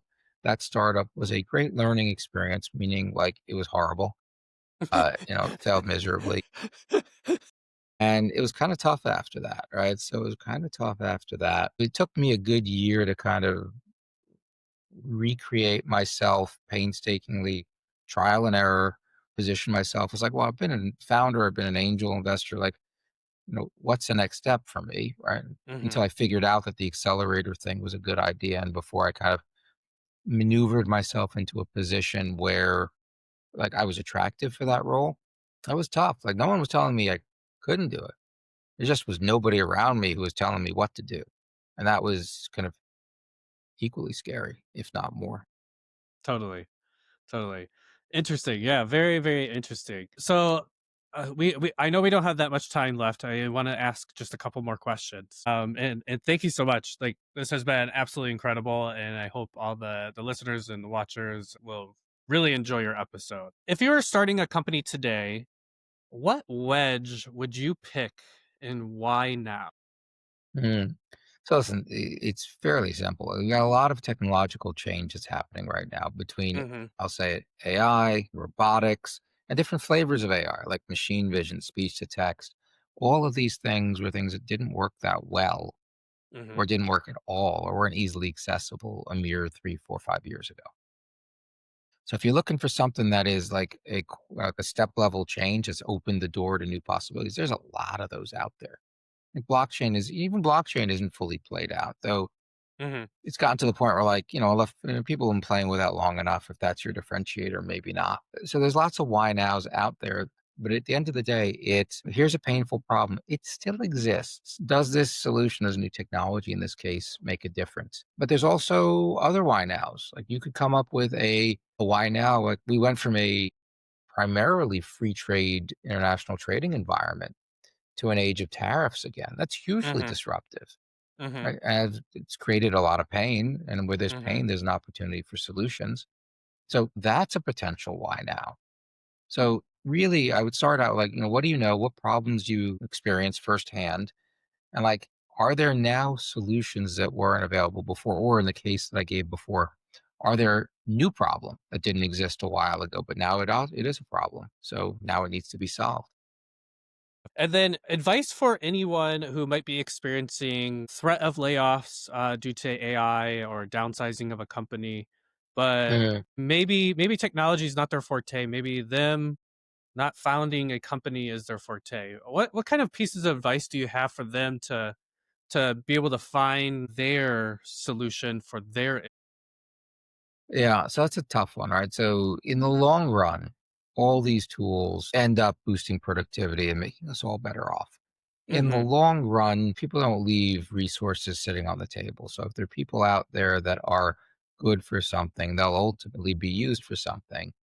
But the transition can be brutal, right? Especially if you're on the kind of edge of retirement, but you didn't want to retire this early. Hmm. Mhm. It's kind of like, well, is he too old or she too old to like bring this in? So it can be really tough. The human cost is real. The only thing I can say to people is at the end of the day, I don't think that AI is going to replace as many jobs so much as it's going to change a lot of jobs. Mhm. So you have to cultivate the mindset that this is really cool. This is new stuff that I can do, right? If you love what you're doing, then you should love the opportunity to do it better. Mhm. And the tools come. If you don't love what you're doing, maybe like early retirement's a blessing. Who knows? But if you really love what you're doing or like it well enough to want to do it, you want to do it better. Uh, it's a little bit like going out in the rain. Like the first moment you go out in the rain, you're like, oh, I got to, I want to stay under all the scaffolding so I don't get wet. Then at one point you're just so wet, you're like, to hell with it. It's not that cold out. I'll just get wet. And it's like when you start running, right? That first, the first 100, 200 feet, your body's like, yeah, I don't really want to do this. Let's go home. And then when you tell it to go F itself and you keep going, like that's like, well, okay, then I'm gonna stop complaining. Let's get into it. It's like that with tech, right? You Mhm. just gotta get over the hump, get over the inertia, start playing with it. And once you're into it, like then you start getting deeper and deep into it. So I guess my one try to sum it up for those guys is um, unless you're ready to like just coast the rest of the way, unless you can, just get wet. You gotta get wet. The sooner you get Mhm. wet, the better. Totally, totally. Good piece of advice. And let's take it even to Gen Z. So I've had a lot of interactions with Gen Z right now. I keep on hearing the same thing over and over. Graduated from college with a degree, no interviews. My friends are in the same space and they're working at Domino's if they could get a job at this moment. What do you recommend for them to do in this climate? Because it seems like AI has taken over or has eliminated entry level positions for them. So I don't know if that's happened yet. I think it's a very real possibility. I don't think that's happened yet. I think a large part of the problem they're getting is we're at a not a great part in the economic cycle. Mhm. All right. This is not a great part in the economic cycle. Companies are a little worried, Mhm. tariffs, that kind of stuff. Mhm. Will there be inflation? Won't there be inflation? Like uncertainty is horrible for companies trying to make long term decisions. And like hiring is a long term decision. Totally. So, they're like, well, on the margin, let's take 2 people instead of 3, Hmm. 6 people instead of 8. Like, that ripples. Like, that's a big deal if you're coming out at that moment in time. Now, it happens to be happening at the same time with AI. I just don't think the companies have adopted AI deeply enough for it to have changed what they're doing, with some exceptions, right? Depends on the industry. So I think it's very much changing. The number one thing you can do as a new hire, a new graduate, or in general in life, is find something that makes you stand out in a demonstrable way to be that much better than your competition. So I'll give you an example. When I was applying to join Dream, the skills they were looking for, the characteristics they were looking for, is people who had been there and done that as an entrepreneur and had good networks with which to recruit startups, a good platform for recruiting startups into it. And three, had good networks of potential investors with the ability to bring them in through the door. I know the people that were looking at the same jobs I were, and I know I was looking for some of the same jobs they were, and they had good networks, right? And were former entrepreneurs. Now, what made me stand out to a certain degree was a decision I'd made a year and a half earlier, which was when a friend of mine was starting up a publication called Alley Watch. She was the editor in chief, and I said, "Listen, Bonnie, that's awesome. I wish you the best of luck. Let me know how I can help." And she's like, uh, 4'8". She's like, "You will write for Alley Watch." Right? Because she knew I was like, I like to play around with writing a little bit. So, okay, I'll write an article for Alley Watch. She goes, "No, you will write a column." And like, I remember thinking, I have a day job. I don't have time to like just write for free. But Hmm. in one of the few like actually in the moment smart things I did, I said, Bonnie, let me think about that. So I said, well, this would be interesting. How can I do this so that it doesn't really eat into everything I need to do? And I said, well, okay, and how do I do this so I'm writing something people care about Hmm. and it's not like the same old that I find boring. So thinking back, this is like 2012, 2013. Angel investors are kind of really hard to find, right? There was no AngelList back in the day. I said, but I know a bunch of angels. I'm going to do interviews with angel investors. I'll ask them like the same 20 questions. I'll pick whatever's interesting. And I'll have like a 1-page brief. I could do maybe one a month. What do you think? It's like, okay, that works. So I did those. I pumped out like nowadays you'd probably have to do it one every 3 days. But back then I was like, okay, once a month was fine. It took an hour for the interview. It took me an hour to like transcribe and pull out what I wanted, which I did manually because we didn't have any speech to text or text to speech tools. We didn't have any of that. Uh, so it was like 2 hours a month. And I got to meet people or reconnect with people who were like, peers of mine. So then fast forward to when I'm interviewing with Dream It, like, hey, we all have networks, right? We all know investors. We all know startups. But hey, this is interesting. Andrew's got this column that he writes once a month. And a lot of startups read it because they're reading about investors. So he's got like a leg up on like sourcing startups, and he's interviewing a lot of angel investors. So like, well, yeah, I mean, these are angels that like demonstrably knows. And that's all it took for me to stand up just a little bit higher Hmm. than the other candidates at that point in time. I don't know what they had. They probably had other stuff too, but this was what I think got me over the hump. So if I'm a soon to be, or I am a college graduate, like, what are the things people are looking for as employers? Well, they want to know that you know what this whole AI thing is. Can you use it?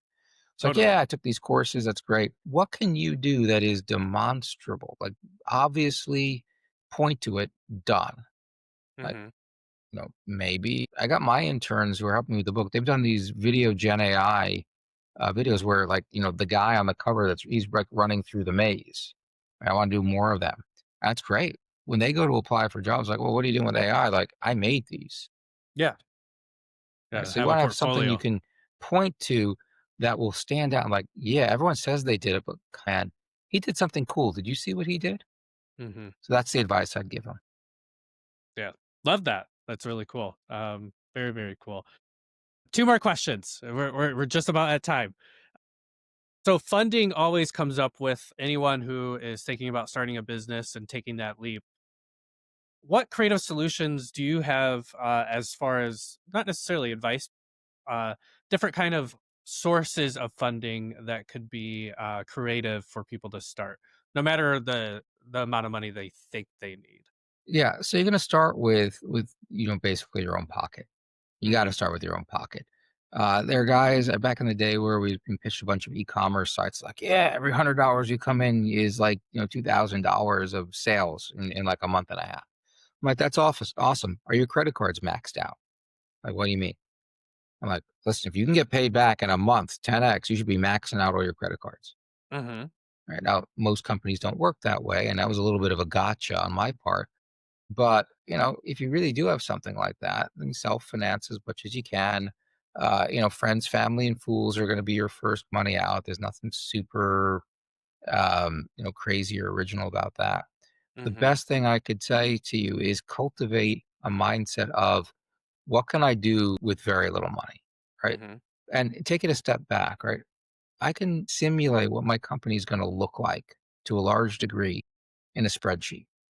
Right? If I hire 2 more enterprise salespeople, it'll take them 3 months until they get up to speed, but once they're up to speed, they're gonna generate, I don't know, think $15,000, sales per client per month, and so I can simulate, like, if I do things right, how a hiring decision in May impacts my revenue in September and all the costs that flow through on that, and then I can play with the different variables, right?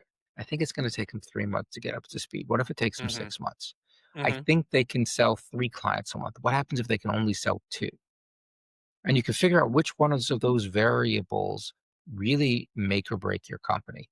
And when you Mhm. found them, and it's usually only 2 or 3, sometimes even it's just 1, you ask yourself, "Okay, before I take investor money, is there any way I can test this? Mhm. Is there any way I can test this?" And move it from like a guess to like some fact-based assumption. If you do that, then when you do go in there and say, "Hey, Colin, listen, I'm raising $2 million for my seed round." And then you call and you come back to me and say, "Well, did you try this?" "I did. This is what I did. Would you try that?" Like, and you go through and like, wow, this founder has done everything they can possibly do to de-risk their startup before asking for money.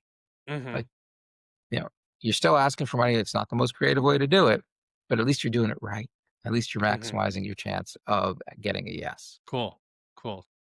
Thank you. One last question. What is one piece of advice that you would give to a founder or even someone who wants to start their own small business? What is that one piece of advice that you would give to them? Cultivate empathy. We already talked about the other one, which is, loosely held but well-reasoned opinions. But I'll say the Mhm. other one is cultivate empathy, right? So empathy as opposed to sympathy. Or sympathy is, oh man, I can see you're in pain. Empathy is, oh, I feel that pain. And the reason that's critical is you're putting yourself in the mind of the other person so deeply that you can understand what moves them, what Mm. pains them, what excites them, what makes them happy. And if you can do that, it will help you across the board. It will help you come up with products that you can sell, right? It'll help you figure out better ways to sell them. It'll help you raise money better because you'll understand what the VCs are looking for. It'll Mhm. help you hire better because you'll understand what motivates your employees, what excites them to get behind you in that mission. Cultivating empathy will pay dividends in everything that you do as a founder and possibly even in life in general. Yeah, definitely. Yeah. Thank you for that. You're definitely the first one that said empathy for that question. So, very Ooh, cool. I'd love to see what the list of other things people said. I'll get that from you later. Yeah, definitely. Well, Andrew, I really appreciate you jumping on. Really, really awesome to have met you through Podmatch, and thank you for this wonderful interview and just being so raw and open, and really giving some really wonderful advice to entrepreneurs or people that are thinking about entrepreneurism and taking that leap. So, thank you very much. My pleasure. Thank you for having me. I really enjoyed it. Wonderful. And then, Andrew, anyone that wants to be able to connect with you or find your book, where should they be able to find you? Sure, sure. So if they're curious about just me in general and they want a good, good all-purpose place to go is, wait, did I do this right? It's my website, Andrew, the letter B as in boy, Ackerman.com. I'll give you a little bit of background on me. You can also look me up on LinkedIn. It's pretty clear what I've done professionally that way. And not coincidentally, you can find links to buy the book there. So, shocking that.